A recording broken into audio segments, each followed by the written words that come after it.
ദയാവധം നടപ്പിലാക്കേണ്ടത് തന്നെയാണ്. സംസാരിക്കാൻ ശേഷിയുണ്ടായിരുന്നെങ്കിൽ അവൻ തന്നെ പറഞ്ഞിരുന്നു, എന്നെ ഒന്ന് കൊന്നു തരുമെന്ന് പറഞ്ഞിരുന്നു. പാരൻസ് എതിർക്കില്ലേ ദയാവധം വേണമെന്ന് പ്രിസ്ക്രൈബ് ചെയ്യുമ്പോൾ? വിഷമത്തോടുകൂടിയാണെങ്കിലും പലപ്പോഴും ചെയ്യാറുണ്ട്. റിവേഴ്സിബിൾ അല്ലാത്ത ഒരു അനസ്തേഷ്യ ആവാം. ആ സമയത്താണ് ഒരു ജിറാഫിനെ കൊണ്ട്, 2 ജിറാഫുകളെ കൊണ്ടുവന്നു. മുടിയിൽ കാറ്റടിക്കുന്നത് തോന്നി. മുകളിൽ നോക്കുമ്പോഴാണ് തല മുകളിൽ നിൽക്കുന്നത്. തൊട്ട് പുറത്ത് തന്നെ തലയിൽ വേണ്ടി മുടിയിൽ പിടുത്തം ഇട്ട്. അപ്പോൾ ഉടനെ സൂ കീപ്പേഴ്സ് പറഞ്ഞ്, സാറേ അവൻ ആള് പെശകാണ് സാറേ, അവൻ പേസ്റ്റ് ആക്കളയും, കർമ്മം ചെയ്യാൻ പോലും ബാക്കി കിട്ടില്ല. ഞാൻ കുഴിക്കകത്തോട്ട് ഇറങ്ങാൻ നോക്കുമ്പോഴത്തേ ഇവൻ ഓടി വന്ന് ഏണി ഇടിച്ച് തെറിപ്പിച്ച്. പാച്ചി എന്ന് പറഞ്ഞൊരു ലയൺ ടൈൽഡ് മക്കാക്ക്, ഒരു സിംഹവാലം കുരങ്ങുണ്ടായിരുന്നു. ഈ കുരങ്ങിൻ്റെ പനി വരും, നമ്മൾ സൂക്ഷിക്കണം. കുരങ്ങ് പനി തന്നെ അറിയാമല്ലോ. ചരിത്രത്തിൽ ആദ്യമായിട്ടാണ് കുരങ്ങനെ മലേറിയ. ഇൻവെസ്റ്റിഗേറ്റ് ചെയ്യണം. നമ്മളൊരു നായനെ വീട്ടിൽ വളർത്തുകയാണെങ്കിൽ എന്തൊക്കെ സർട്ടിഫിക്കറ്റ്സ് വേണം? എൻ്റെ ഇതിന് വാക്സിനേഷൻ ചെയ്തിട്ടില്ല, സർട്ടിഫിക്കറ്റ് കയ്യിലില്ല. 3 ലക്ഷം രൂപ കോമ്പൻസേഷൻ ചോദിച്ചിരിക്കുകയാണ് സാറേ. റേബീസ് എന്ന് പറയുന്നത് സോഷ്യൽ ഇഷ്യൂ ആണ്. ഒരാളുടെ, എൻ്റെയോ നിങ്ങളുടെയോ മാത്രം 2 പേരുടെ ഇഷ്യൂ അല്ല. വാക്സിനേറ്റ് ചെയ്യുമ്പോൾ ഫുൾ ടൈം പല്ല് വായിക്കകത്ത് വൈറസുമായിട്ട് നടക്കുന്ന ഭീകരജീവി അല്ല ഡോഗ്. അസ്വാഭാവികമായിട്ടുള്ളൊരു ബിഹേവിയറാണ് ഞാൻ കാണിക്കുന്നത്. ഇന്ന് വരെ എന്നെ കണ്ട് മുരണ്ടിട്ടില്ല. ഞാൻ രാവിലെ കഥ തുറക്കാൻ നേരത്ത് തന്നെ മുരണ്ടോണ്ട് എൻ്റെ നേരെ ചാടി വരികയാണ്. സംഭവിച്ചു പോയത് മിക്കതും ഇഗ്നോറൻസിൻ്റെ പുറത്താണ്. കോഴിയിൽ സ്റ്റിറോയിഡ് കുത്തിവെക്കാൻ പറ്റുമോ? കുത്തിവെക്കുന്നു എന്ന് പറയുന്നതെന്ന് പറഞ്ഞാൽ, വേറെ വെള്ളിമൂങ്ങ, അതേപോലെ ഇരുതലമൂരി, ഇതിനൊക്കെ വാങ്ങി വീട്ടിൽ വെച്ചാൽ ഈ ഐശ്വര്യം ഉണ്ടാവും. അതൊരു മിത്താണോ അല്ലെങ്കിൽ ശരിക്കും എന്തെങ്കിലും വാസ്തവമുണ്ടോ? മനുഷ്യരുടെ 4 ബ്ലഡ് ഗ്രൂപ്പാണ് എന്ന് പറഞ്ഞാൽ പട്ടികൾക്ക് 13 ബ്ലഡ് ഗ്രൂപ്പുകളുണ്ട്. ഇതൊരു പ്രത്യേകതയാണ് ഡോഗിനുള്ളത്. അത് നന്ദിയില്ലായ്മ കൊണ്ടല്ല, പൂച്ചയുടെ സ്വതസിദ്ധമായൊരു റിയാക്ഷനാണത്. ഈ ഡോഗിന് എമോഷൻസ് ഉണ്ട്, അതേസമയം ഡോഗിന് ഡിപ്രഷൻസും ഉണ്ട്. ഈ ഇമോഷൻസ് ഉള്ളത് കൊണ്ടാണ് ജീവിതത്തിൽ ഒരിക്കൽ മാത്രമേ ഒരു കുതിരയ്ക്ക് സർജറി ചെയ്തിട്ടുള്ളൂ. അത് സൗദി അറേബ്യയിലാണ് സാർ പ്രാക്ടീസ് ചെയ്യുക. അതിൽ കുറേ രസകരമായ അനുഭവങ്ങളുണ്ട്. അതിൽ റോട്ട് വീലേഴ്സ് ഇവിടെ ഞാൻ കണ്ടിട്ടില്ല അത്രയും വലിയ റോട്ട് വീലേഴ്സ്. അവിടെ ചെല്ലുമ്പോഴത്തേക്കും സ്വീകരണമുറി കയറിയപ്പോൾ തന്നെ അത്രയ്ക്ക് വീട് നല്ല മണമൊക്കെ ഉണ്ട്. ഞാൻ അങ്ങനെ ഇരിക്കാൻ തുടങ്ങുമ്പോൾ നോക്കിയപ്പോൾ തൊട്ടപ്പോൾ ഒരു സെറ്റിയുടെ മുകളിൽ ഒരു ലെപ്പേർഡ് തന്നെ നോക്കിക്കൊണ്ടിരിക്കുന്നു. ഞാൻ പേടിച്ചു പോയി.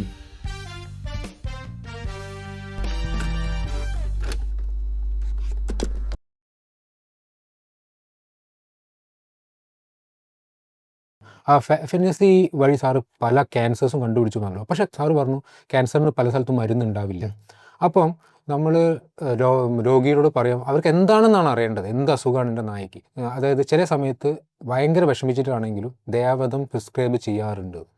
അപ്പോൾ എന്നോടും ഒരു ഡോക്ടർ അങ്ങനെ ഒരു പ്രാവശ്യം പറഞ്ഞിട്ടുണ്ട്. പക്ഷേ അപ്പോൾ നമുക്കത് എൻ്റെ എക്സ്പീരിയൻസിൽ അത് ഞാൻ വേണ്ടാന്നാണ് ഞാൻ എപ്പോഴും ചിന്തിക്കുക. പക്ഷേ സാറിൻ്റെ ബുക്ക് വായിച്ചപ്പോൾ എനിക്ക് മനസ്സിലായത്, നമ്മൾ ആ നായയുടെ അല്ലെങ്കിൽ മൃഗത്തിൻ്റെയോ പോയിന്റ് ഓഫ് വ്യൂന്ന് ചിന്തിക്കണം. ആ ദയാവധമാണ് ഏറ്റവും അവർക്ക് അഭികാമ്യമായിട്ടുള്ള, അതായത് അവർക്ക് വേണ്ടത് അതാണ്. അപ്പം സാർ എങ്ങനെയാണ് ഒരു പെറ്റ് പാരൻറ്റിനെ അവരുടെ മൃഗം ദയാവധത്തിന് അനുയോജ്യമാണെന്ന് അല്ലെങ്കിൽ ദയാവധം ചെയ്യേണ്ടത് നിർബന്ധമാണെന്ന് എങ്ങനെയാണ് പറഞ്ഞു മനസ്സിലാക്കുക? എങ്ങനെയാണ് അവരെ ഇമോഷണലി അവർ ഭയങ്കര മോശം അവസ്ഥയിൽ എങ്ങനെയാണ് അവരെ പറഞ്ഞു മനസ്സിലാക്കുന്നത്? എങ്ങനെയാണ്? ചില ഘട്ടങ്ങളിൽ ദയാവധം അനിവാര്യമായിട്ട് വരും. അത് 3 കണ്ടീഷൻസിലാണ്. ഒന്ന്, ഇർറിപ്പയറബിൾ ഇഞ്ചുറീസ്. ഒരിക്കലും നമുക്ക് റിപ്പയർ ചെയ്ത് ശരിയാക്കാൻ പറ്റാത്ത തരത്തിൽ ട്രോമകളുണ്ടായിരിക്കും. പിന്നെ ഇർറിക്കവറബിൾ ഡിസീസസ്, ഒരിക്കലും ശരിയാക്കി എടുക്കാൻ പറ്റാത്ത രോഗങ്ങളുണ്ടാകുമ്പോൾ. മൂന്നാമത് മാലിഗ്നൻസീസ്, അതായത് വളരെ സ്പ്രെഡിങ് ആയിട്ടുള്ള ക്യാൻസേഴ്സ് ഉണ്ടാകുമ്പോൾ. ഈ 3 ഘട്ടങ്ങളിലും നമ്മൾ ദയാവധം നടപ്പിലാക്കേണ്ടത് തന്നെയാണ്. കാരണം അതിൻ്റെ കാര്യകാരണങ്ങളിലേക്ക് കടക്കുമ്പോൾ മനസ്സിലാവും, ഇത് സഫർ ചെയ്യില്ലേ, ഇതിൻ്റെ പെയിൻ കാണണ്ടേ, ഇതിൻ്റെ അഗണീസ് കാണണ്ടേ, എത്രയോ വളരെ മിസറബിളായിരിക്കും പിന്നെ അങ്ങോട്ടുള്ള എൻ്റെ ജീവിതം. അപ്പം അതുകൊണ്ട് ആ ഘട്ടത്തിൽ ഒരുപക്ഷെ അതിന് സംസാരിക്കാൻ ശേഷിയുണ്ടായിരുന്നെങ്കിൽ അവൻ തന്നെ പറഞ്ഞിരുന്നു, എന്നെ ഒന്ന് കൊന്നു തരുമെന്ന് പറഞ്ഞിരുന്നു. പാവം. പക്ഷേ എനിക്കത് മനസ്സിലാവും, എന്നെപ്പോലെ ഒരാൾക്ക് മനസ്സിലാവും. എൻ്റെ കണ്ണുകളിൽ ഇങ്ങനെ നോക്കും, എന്നെ ഒന്ന് കൊന്നു തരുമെന്ന് ഇങ്ങനെ പറയുന്നതായിട്ട് എനിക്ക് കാണാൻ പറ്റും. വിഷമത്തോടു കൂടിയാണെങ്കിലും പലപ്പോഴും ചെയ്യാറുണ്ട്, ചെയ്തു കൊടുക്കും. അത് ഒരു പുണ്യകർമ്മമായിട്ട് മാത്രമേ ഞാൻ ചിന്തിക്കുന്നുള്ളൂ. ഞാനെന്നല്ല, എന്നെപ്പോലെ ചിന്തിക്കുന്ന ഏത് ഡോക്ടറും. പാരൻസ് എതിർക്കില്ലേ ദയാവധം വേണമെന്ന് പ്രിസ്ക്രൈബ് ചെയ്യുമ്പോൾ അല്ലെങ്കിൽ ദയാവധം കൊടുക്കുന്നത് നല്ലതെന്ന് പറയുമ്പോൾ എതിർക്കില്ല? അപ്പോൾ അവരെങ്ങനെ പറഞ്ഞ് സാറ് മനസ്സിലാക്കുക? അവരെ കൃത്യമായിട്ട്, ഒന്നാമത് അവരുടെ വിശ്വാസം ആദ്യം പിടിച്ചു പറ്റണം. അവരെന്നെ വിശ്വസിക്കണം, ഞാൻ പറയുന്ന കൃത്യതയുള്ളതാണ്, ശരിയാണെന്ന് അവർ വിശ്വസിക്കണം. അപ്പം അവരൊന്നും മോശപ്പെട്ടവരൊന്നുമല്ല, അവർക്ക് കൃത്യമായിട്ട് കാര്യങ്ങൾ അറിയാവുന്നവരാണ്. പലരും വിദ്യാഭ്യാസം നന്നായിട്ടുള്ളവരാണ്, ചിലർ വിദ്യാഭ്യാസം കുറവായിട്ടുള്ളവരുണ്ടാവും. ആരായാലും ശരി, എന്നെ കൃത്യമായിട്ട് അവർക്ക് മനസ്സിലാവുന്ന ഭാഷയിൽ പറഞ്ഞ് നമുക്ക് കൺവിൻസ് ചെയ്യണം, ഇന്നതൊക്കെയാണ് കാര്യങ്ങൾ. അതിൽ നമ്മളിനി അങ്ങോട്ട് മുമ്പോട്ട് പോയിട്ട് കാര്യമില്ല, അത് വെറുതെ വിഷമിക്കുകയുള്ളൂ. അപ്പം അവനെ നമുക്ക് വെറുതെ വിഷമിപ്പിക്കണ്ട. അവൻ ഇത്രയും വയസ്സായില്ലേ, ഇനി നമുക്ക് അവനെ വിഷമിപ്പിക്കണ്ട, അവൻ്റെ ലൈഫ് മിസറബിൾ ആക്കണ്ട, അവന് ദയാവധം കൊടുക്കാം, അങ്ങനെ പറഞ്ഞ് മനസ്സിലാക്കാം. മനസ്സിലാക്കി അവരെ കൊണ്ട് അതെങ്ങനെയാണ് ചെയ്യുന്നത്? അതിന് ഞാൻ പണ്ട് എൻ്റെ ഓർമ്മ ശരിയാണ്, എൻ്റെ പെറ്റിനെ ദയാവാദത്തിന് ഡോക്ടർ പ്രിസ്ക്രൈബ് ചെയ്തപ്പോൾ അവർ ഒരു ഒരു ഒരു പ്രത്യേക മരുന്നാണ് അത്, പക്ഷേ ഡേഞ്ചറസ് മരുന്നാണെന്നാണ് ഡോക്ടർ എന്നോട് അന്ന് പറയുന്നത്. കാരണം ഇത് മനുഷ്യനെ കൊല്ലാൻ ഉപയോഗിക്കാൻ പറ്റും എന്ന് പറഞ്ഞു. അപ്പം എത്രയോ മണിക്കൂറേക്ക് എഴുതിയിട്ടാണ് എനിക്ക് പ്രിസ്ക്രിപ്ഷൻ തന്നത്. സാർ അത് ആ പ്രിസ്ക്രിപ്ഷൻ എങ്ങനെയാണ് എഴുതുന്നത് പറഞ്ഞു തരാം. പ്രിസ്ക്രിപ്ഷൻ അങ്ങനെ കൊടുക്കുന്നത്, വാലിഡ് ഫോർ ഇത്ര അവേഴ്സ് എന്ന് പറഞ്ഞിട്ടുണ്ടാവും. ഈ സമയത്താണ് ഞാൻ പ്രിസ്ക്രിപ്ഷൻ കൊടുത്തത്, വാലിഡ് ഫോർ ഇത്ര അവേഴ്സ് എന്ന് പറഞ്ഞിട്ടാണ് കൊടുക്കുന്നത്. അങ്ങനെ കൊടുക്കാൻ പാടുള്ളത്. കാരണം ഈ മരുന്നുകൾ വിഷമൊന്നുമല്ല, വിഷം ഉണ്ടായിരുന്നു, നേരത്തെ ഉണ്ടായിരുന്നത് ഡോഗ് കില്ലെന്ന് പറഞ്ഞ മരുന്ന് കിട്ടുമായിരുന്നു. അത് കാഞ്ഞിര മരത്തിൻ്റെ എക്സ്ട്രാക്റ്റാണ്, അത് കിട്ടും. അതിപ്പോൾ നിലവിലില്ല, അതൊക്കെ ബാൻ ചെയ്ത്. ഇപ്പോൾ ഉള്ളതെന്ന് പറഞ്ഞാൽ അനസ്തേഷ്യക്ക് ഉപയോഗിക്കുന്ന ചില മരുന്നുകളാണ്. അനസ്തേഷ്യ ഡെപ്തിൽ കൊടുക്കുമ്പോഴത്തേക്ക് മരണപ്പെട്ടു. അനസ്തേഷ്യ എന്ന് പറഞ്ഞു കഴിഞ്ഞാൽ മരണത്തിന് തൊട്ട് മുമ്പുള്ള സ്റ്റേജിലേക്ക് കൊണ്ടെത്തിക്കുന്ന ഒരു ഘട്ടമാണ്. ഡോക്ടർ ഇപ്പോൾ ഈ അനസ്തേഷ്യൻ്റെ കാര്യം പറഞ്ഞപ്പോഴാണ് ഞാൻ എൻ്റെ ഒരു ഡോഗിനെ ഒരു നമ്മളെ വയനാട് വെറ്റിനറി മെഡിക്കൽ കോളേജിൽ ഒരു കാലിലെ വേദനയ്ക്കായിട്ട് കൊണ്ടുപോകേണ്ട ആവശ്യമുണ്ടായി. അപ്പം ഡോക്ടർ പറഞ്ഞു അവനെ പിടിച്ച് കിടത്തി എക്സ്റേ എടുക്കണം. പക്ഷേ അവർ നായ്ക്കൾ അങ്ങനെ കിടക്കില്ലല്ലോ. അപ്പോൾ ഡോക്ടർ പറഞ്ഞു നമുക്ക് അനസ്തേഷ്യ കൊടുക്കാമെന്ന് പറഞ്ഞു. അപ്പോൾ ഞാൻ പറഞ്ഞു അനസ്തേഷ്യ അന്ന് എനിക്ക് അറിഞ്ഞൂടാ, അനസ്തേഷ്യ നമ്മൾ കേട്ടിട്ടുള്ളൂ, നായ്ക്കൊക്കെ അനസ്തേഷ്യ ഉള്ള കാര്യമല്ല. അപ്പോൾ അവർ പറഞ്ഞു നിങ്ങൾ മയക്കുന്നേ ഉള്ളൂ എന്ന് പറഞ്ഞു. അപ്പോൾ ഞാൻ പറഞ്ഞു എന്നാൽ ശരി നമുക്ക് അനസ്തേഷ്യയിലേക്ക് പോകാം. അപ്പോൾ ഡോക്ടർ ഒരു വലിയൊരു ഫോം ചെയ്ത് തന്നു. അപ്പോൾ ഞാൻ വായിച്ച് നോക്കുമ്പോൾ ഭയങ്കര പേടിച്ചു പോയി. കാരണം ഇതിന് മരണം വരാൻ സാധ്യതയുണ്ട്, അങ്ങനെ എല്ലാം ഉണ്ട്, എല്ലാം ഞാൻ അറിയാമെന്ന് പറഞ്ഞിട്ട് ഒപ്പിട്ട് കൊടുക്കുന്നത്. അപ്പോൾ ഞാൻ പിന്നെ ഡോക്ടർ പറഞ്ഞു സാർ ഇതിങ്ങനെ കണ്ടപ്പോൾ എനിക്ക് ഒപ്പിടുന്നത് എങ്ങനെയാണ്? അത് കുഴപ്പമില്ല, ഞങ്ങളിവിടെ ഉണ്ടല്ലോ, അത് നിങ്ങൾ നോക്കിക്കോളാം. അപ്പോഴാണ് എനിക്ക് ശരിക്കും അനസ്തേഷ്യൻ്റെ ഡേഞ്ചറിനെ പറ്റി മനസ്സിലായത്. അപ്പം അത് ചെയ്തു. അപ്പം എൻ്റെ നായ്ക്ക് എന്ത് പറ്റിയെന്ന് പറഞ്ഞു കഴിഞ്ഞാൽ ഒരു സാറ് പറഞ്ഞ മാതിരി മരിച്ച പോലെ ഒരു അവസ്ഥയിലേക്ക് പോയി. അപ്പോഴത്തേക്ക് അവിടുത്തെ ഡോക്ടർ വന്നു. എന്നിട്ട് അതിനകത്ത് വായിലേക്ക് ഒരു പൈപ്പ് പോലുള്ള സാധനം ഇട്ടു. എന്നിട്ട് അതിനെ ഒരു പമ്പ് പോലത്തെ പമ്പ് ചെയ്ത് അപ്പാക്കിയെടുത്തു. അതൊരു സൈബീരിയൻ ഹസ്കി ചെയ്തു. അപ്പോൾ ഞാൻ അനുഭവിച്ചൊരു മാനസിക സമ്മർദ്ദം എന്ന് പറഞ്ഞത് നമുക്ക് പറയാം. കാരണം ഞാനാണ് ഒപ്പിട്ട് കൊടുത്തത്, അവൻ ആകെ ഒരു കാലുവേദനയുള്ളായിരുന്നു. അപ്പം പക്ഷേ ഞാൻ അപ്പോൾ എന്താ വിചാരിച്ചെന്ന് ആ സമയത്ത് ഞാൻ ആ വെറ്റിനറി ഡോക്ടറെ കണ്ണിൽ ഞാൻ കണ്ടു അദ്ദേഹത്തിൻ്റെ ഒരു സങ്കടം. കാരണം അദ്ദേഹം പറഞ്ഞിട്ടാണ് ഞാൻ ചെയ്യുന്നത്. പക്ഷെ അതെങ്ങനെയോ അദ്ദേഹം അതിനെ രക്ഷിച്ചെടുത്തു. അപ്പോൾ അത് അത്രയും ഡേഞ്ചറസ് തന്നെയാണ് അല്ലേ അനസ്തേഷ്യ കൊടുക്കുന്നത്? പണ്ടത്തെ പോലെ അല്ല കേട്ടോ, അനസ്തേഷ്യ ഒന്നും പണ്ടത്തെ പോലെ ഡേഞ്ചറസ് ഒന്നും അല്ല. ഞാനൊക്കെ എപ്പോഴും എല്ലാ ആഴ്ചയിലും 2-3 സർജറി ചെയ്യുന്ന ആളാണ് ജനറൽ അനസ്തേഷ്യയിൽ. അപ്പോൾ പണ്ടത്തെ പോലെ ഒന്നുമില്ല. പണ്ടൊക്കെ അൺസേഫ് ആയിട്ടുള്ള പല അനസ്തെറ്റിക്കുകൾ വരുന്നത്. ഇന്ന് വളരെ സേഫ് ആയിട്ടുള്ള അനസ്തെറ്റിക്സ് ആണ് ഉപയോഗിക്കുന്നതല്ല. ഒരു സെഡേഷന് പോലും ഉപയോഗിക്കുന്ന മരുന്ന് വളരെ വളരെ സേഫാണ്. അപ്പോൾ എന്നിരുന്നാലും ശരി തന്നെ, ഇപ്പം മനുഷ്യനായാലും മൃഗമായാലും അനസ്തേഷ്യ എന്ന് നേരത്തെ പറഞ്ഞതുപോലെ മരണത്തിന് തൊട്ട് മുമ്പുള്ള സ്ഥിതിയിലേക്ക് കൊണ്ടെത്തിക്കുകയാണ് ചെയ്യുന്നത്. അടുത്ത സ്റ്റേജ് കോമ, അതിനടുത്ത സ്റ്റേജ് ഡെത്ത്. കോമ വരെ റിവേഴ്സിബിൾ ആണ്. അത് കഴിഞ്ഞാൽ പിന്നെ ഇറിവേഴ്സിബിൾ ഡെപ്തിലേക്ക് പോവുകയാണ്. നമ്മൾ ഈ അനസ്തേഷ്യയെ നമുക്ക് നമുക്ക് വേറെ രീതിയിൽ മനസ്സിലാവുന്ന ഭാഷയെ പറഞ്ഞു കഴിഞ്ഞാൽ ആദ്യം ട്രാങ്കുലൈസേഷൻ, പിന്നെ നാർക്കോസിസ്, പിന്നെ sedation, light surgical anaesthesia, deep surgical anaesthesia, പിന്നെ കോമ, പിന്നെ ഡെത്ത്. ഓരോ ഇതിലോട്ട് പോകുന്നതോറും നമ്മൾ ഈ അനസ്തേഷ്യ ഡെപ്ത് കൂട്ടി കൊണ്ടുവന്ന് ഏറ്റവും അവസാനത്തെ റിവേഴ്സിബിൾ അല്ലാത്ത ഒരു അനസ്തേഷ്യ ആവാം നമുക്ക് ഈ വേണം. ഡെത്ത് എന്ന് പറയുന്ന സാധനം, മരണം. അവിടെ അതിന് തൊട്ട് മുമ്പ് വരെ റിവേഴ്സിബിൾ ആണ്. ഡെത്തിലോട്ട് കയറി കഴിഞ്ഞാൽ അനസ്തേഷ്യ റിവേഴ്സിബിൾ അല്ല. അപ്പോൾ അതിന് തൊട്ട് മുമ്പുള്ള സ്റ്റേജ് വരെ കൊണ്ടെത്തിക്കുമ്പോൾ അതിൻ്റെ റിസ്ക് ഉണ്ട്. അതിനപ്പുറം സ്റ്റേജിലേക്ക് പോകാൻ പാടില്ല, ഡെത്ത് ആവാൻ പാടില്ല. അപ്പോൾ അതേപോലെ എനിക്ക് ഭയങ്കരമായിട്ട് ഇഷ്ടപ്പെട്ടൊരു കാര്യം സാറിൻ്റെ ഇതിൽ പറയുന്നതെന്ന് വെച്ചാൽ, സാറാണ് കേരളത്തിൽ ആദ്യത്തെ സഞ്ചരിക്കുന്ന മൃഗാശുപത്രി തുടങ്ങിയതെന്ന് ഞാൻ കേട്ടിട്ടുണ്ട്, വായിച്ചിട്ടുണ്ട്. അതിൻ്റെ ഒരു അതിലേക്ക് ഉണ്ടായ സാഹചര്യം എങ്ങനെയാണ്, അതെങ്ങനെയായിരുന്നു, ആ സംരംഭം എങ്ങനെയായിരുന്നു? ഇത് ഞാൻ തിരുവനന്തപുരം ജില്ലാ മൃഗാശുപത്രി ജോലി ചെയ്യുമ്പോഴത്തേക്ക് അവിടെ കുറച്ച് പൊളിറ്റീഷ്യൻസൊക്കെ വന്ന് ഉണ്ടാക്കിയൊരു പ്രശ്നമാണ്. ആ പൊളിറ്റീഷ്യൻസിന് പിരിവ് കൊടുക്കുന്നതായിട്ട് ബന്ധപ്പെട്ടുണ്ടായ ഒരു തർക്കമായിരുന്നു.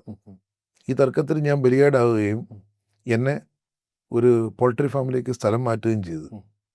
ഒരു പക്കാ പെറ്റ് ക്ലിനീഷ്യനായിട്ടുള്ള എനിക്ക് പോൾട്രി ഫാമിൽ ജോലി ചെയ്യാൻ ഒരു താല്പര്യമില്ല. അങ്ങനെ ഞാൻ സർവീസിൽ നിന്ന് ലീവ് എടുത്തിട്ട് എൻ്റെ അച്ഛൻ പറഞ്ഞു തന്ന ഒരു പരിപാടിയാണ് സഞ്ചരിക്കുന്ന മൃഗാശുപത്രി. അതൊരു പുതിയ ഐഡിയ ആണല്ലോ.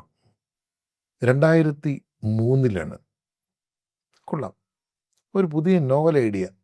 അപ്പോഴത്തേക്ക് ഇതൊന്നും ഇല്ല, പ്രൈവറ്റ് പെറ്റ് ഹോസ്പിറ്റൽസ് കേരളത്തിൽ ഒരിടത്തും ഇല്ല.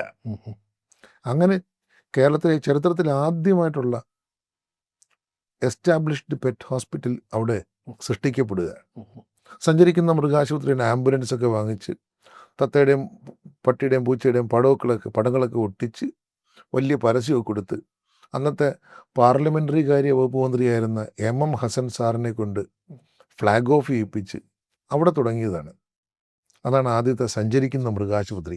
അനന്തപുരി സഞ്ചരിക്കുന്ന മൃഗാശുപത്രി, ട്രിവാൻഡ്രം. അതാണ് അനന്തപുരി എന്ന് പറഞ്ഞാൽ തിരുവനന്തപുരം. അതായിരുന്നു സാറിൻ്റെ അതാണ് ആദ്യത്തെ. അത് ചരിത്രത്തിലെ ആദ്യത്തെ സഞ്ചരിക്കുന്ന മൊബൈൽ പെറ്റ് ഹോസ്പിറ്റൽ കൂടെ. സാർ ആ ഐഡിയ എങ്ങനെയാണ് സാറിന് വന്നത്? അങ്ങനെ തുടങ്ങാൻ സത്യം പറഞ്ഞ ഈ ഐഡിയ എൻ്റെ അച്ഛനിട്ട് തന്നെയാണ്. ആണല്ലേ? ഞാൻ അവിടെ പെറ്റ് ഹോസ്പിറ്റൽ തുടങ്ങാം, ഒരു വീട് വാടകയ്ക്ക് എടുത്തിട്ട് പെറ്റ് ഹോസ്പിറ്റൽ തുടങ്ങാൻ വേണ്ടി പ്ലാൻ ഇട്ടുകൊണ്ടിരിക്കുമ്പോഴത്തേന് അച്ഛൻ പറഞ്ഞത് വേണ്ടടാ മോനെ, സഞ്ചരിക്കുന്ന മൃഗാശുപത്രി, ദാറ്റ്സ് എ നോവൽ ഐഡിയ. അങ്ങനെ അച്ഛനിട്ട് തന്നെയാണ്. അപ്പോൾ അത് സാർക്ക് ഓമ്നി വാനായിരുന്നു തോന്നുന്നു. ഓമ്നി വാനായിരുന്നു. അത് റീപർപ്പസ് ചെയ്തിട്ടാണ് സാറൊക്കെ. അതിനകത്ത് കുറേ ഓൾട്ടറേഷൻ ഒക്കെ ചെയ്തിരുന്നു. അപ്പം സാറ് വന്യമൃഗങ്ങളെ എപ്പോഴെങ്കിലും ചികിത്സിച്ചിട്ടുണ്ടോ?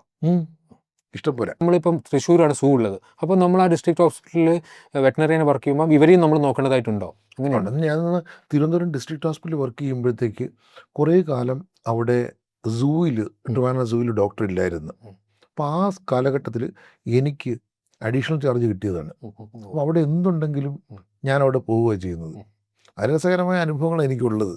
ഒന്ന്, ആ സമയത്താണ് ഒരു ജിറാഫിനെ 2 ജിറാഫുകളെ കൊണ്ടുവന്ന് ബീഹാറിൽ നിന്നാണ് കൊണ്ടുവന്നത്. ജിറാഫിനെയൊക്കെ ഈ കാലൊക്കെ ലോറിക്കകത്ത് 4 ദിവസം നിന്നിട്ടാണ് കൊണ്ടുവരുന്നത്. ജിറാഫിൻ്റെ കാലിലൊക്കെ മുറിവുണ്ട്. അപ്പോൾ അതൊന്ന് ഡ്രസ്സ് ചെയ്യാൻ വേണ്ടി ജിറാഫിൻ്റെ കാലിൽ അടുത്ത് പോയി ഇരുന്നപ്പോഴാണ് എത്ര വലിയ കാലാണെന്ന് മനസ്സിലാവുന്നത്. ഹൂഫെല്ലാം ഭയങ്കര വലുതാണ്. അതുകൊണ്ട് തട്ട് കഴിഞ്ഞാൽ നമ്മൾ കഷ്ടങ്ങളായിട്ട് തെറിച്ചു പോകും. അപ്പോൾ അവിടെ കുത്തിയിരുന്ന് അതെല്ലാം ഡ്രസ്സ് ചെയ്തുകൊണ്ടിരിക്കുമ്പോഴത്തേക്കാണ് ജിറാഫ് തല ഞാൻ മുടിയിൽ കാറ്റടിക്കുന്നത് തോന്നി. മുകളിലേക്ക് നോക്കുമ്പോഴാണ് തല മുകളിൽ നിൽക്കുന്നത്. ഇപ്പം തൊട്ട് പുറത്ത് തന്നെ തലയിൽ വേണ്ടി മുടിയിൽ പിടുത്തമിട്ട് പിടിച്ച് മുകളിലേക്ക് കടിച്ച് വലിച്ച് ഭയങ്കര വേദന ഉണ്ട്. അതൊന്ന് ആഞ്ഞ് പിടിച്ചു കഴിഞ്ഞാൽ എൻ്റെ സ്കാൽപ്പെല്ലാം അവിടെ പറഞ്ഞു പോകും. അപ്പോൾ ഞാൻ 2 കൈ കൊണ്ടും അടിച്ചിട്ടാണത് തല വിട്ട് കളഞ്ഞത്. അതുപോലെ തന്നെ റൈനോസറസ് അവൻ ആൾ പെശകാണ്. അപ്പം സൂ കീപ്പേഴ്സ് എല്ലാം പറഞ്ഞ് അവൻ ആൾ പെശകാണ്. പക്ഷെ അവൻ പാവം പോലെ നിൽക്കുകയായിരുന്നു. അവൻ്റെ മുതുകത്തൊരു വലിയ വൂണ്ട് നിറച്ച് പുഴുവുണ്ട്. കണ്ടിട്ട് വളരെ സങ്കടമായി പോയി. അപ്പം ഞാൻ പറഞ്ഞു ഞാൻ ഇറങ്ങി ചെന്ന് ഡ്രസ്സ് ചെയ്യാം. അപ്പോൾ ഉടനെ സൂ കീപ്പേഴ്സ് പറഞ്ഞ് സാറേ അവൻ ആൾ പെശകാണ് സാറേ, അവൻ പേസ്റ്റ് ആയിക്കളയും, കർമ്മം ചെയ്യാൻ പോലും ബാക്കി കിട്ടില്ല എന്ന് പറഞ്ഞു. അപ്പോൾ ഞാൻ പറയും കുഴപ്പമൊന്നുമില്ല, ഞാൻ പാവം നിൽപ്പ് കണ്ടില്ലേ, വെറും പാവം പോലെ നിൽക്കുന്നുണ്ടല്ലേ, കുഴിക്കകത്ത് നിൽക്കുകയാണ്. അപ്പോൾ അവനിങ്ങനെ കാത്തു നിൽക്കുകയാണ്. അപ്പോൾ എഴുമ്പോൾ പറയുന്നതൊക്കെ മനസ്സിലാവുന്നുണ്ടെന്ന് തോന്നുന്നു. അപ്പോൾ ഞാൻ പറഞ്ഞു ഏണി കൊണ്ടുപോവാ. സൂക്കിയപ്പോൾ സാറേ വെറുതെ പ്രശ്നങ്ങൾ ഉണ്ടാക്കണ. അപ്പോൾ ഏണി കൊണ്ട് ചാരി വെച്ച് ഞാൻ കുഴിക്കകത്തോട്ട് ഇറങ്ങാൻ നോക്കുമ്പോഴത്തേക്ക് അവൻ ഓടി വന്ന് ഏണി ഇടിച്ച് തെറിപ്പിച്ച്. ഇവൻ വിചാരിച്ച് ഞാൻ അതിൻ്റെ ഇറങ്ങുന്നു.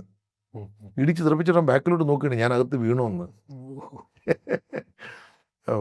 പിന്നെ ഞാൻ വെളിയിൽ നിന്നിട്ടാണ് വടിയുടെ അറ്റത്ത് ഓയിൻമെൻറ്റ് പുരട്ടിയിട്ടാണ് കൊടുത്തത്. ഏറ്റവും വളരെ രസകരമായ സംഗതി എന്ന് പറഞ്ഞാൽ പാച്ചി എന്ന് പറഞ്ഞൊരു ലയൺ ടൈൽഡ് മക്കാക്ക്, ഒരു സിംഹവാലം കുരങ്ങുണ്ടായിരുന്നു. അപ്പോൾ ഒരു ആൺകുരങ്ങും പെൺകുരങ്ങും ഒരു കൂട്ടിനകത്ത് ഒരുമിച്ച താമസം. ഒരു ദിവസം രാവിലെ സൂ കീപ്പേഴ്സ് വിളിച്ച് പറഞ്ഞ് പാച്ചി ഫീമെയിലിന് ഭയങ്കര പനിയും വിറയലും ഒക്കെ ഉണ്ട്.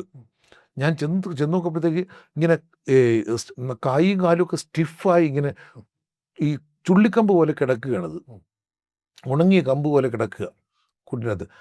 ആൺ ലയൺ ടൈൽ മക്കാക്ക അതിൻ്റെ അകത്ത് ഇരിപ്പുണ്ട്, ഊഞ്ഞാലിരുന്ന് എന്നെ നോക്കിക്കൊണ്ടിരിക്കുക. എനിക്ക് പേടി, അവ ഉപദ്രവിക്കുമോ. സൂ കീപ്പേഴ്സിനും പറയാൻ ഒക്കില്ല, അവനെപ്പോൾ എങ്ങനെ പ്രതികരിക്കുമെന്ന് പറയാൻ ഒക്കില്ല.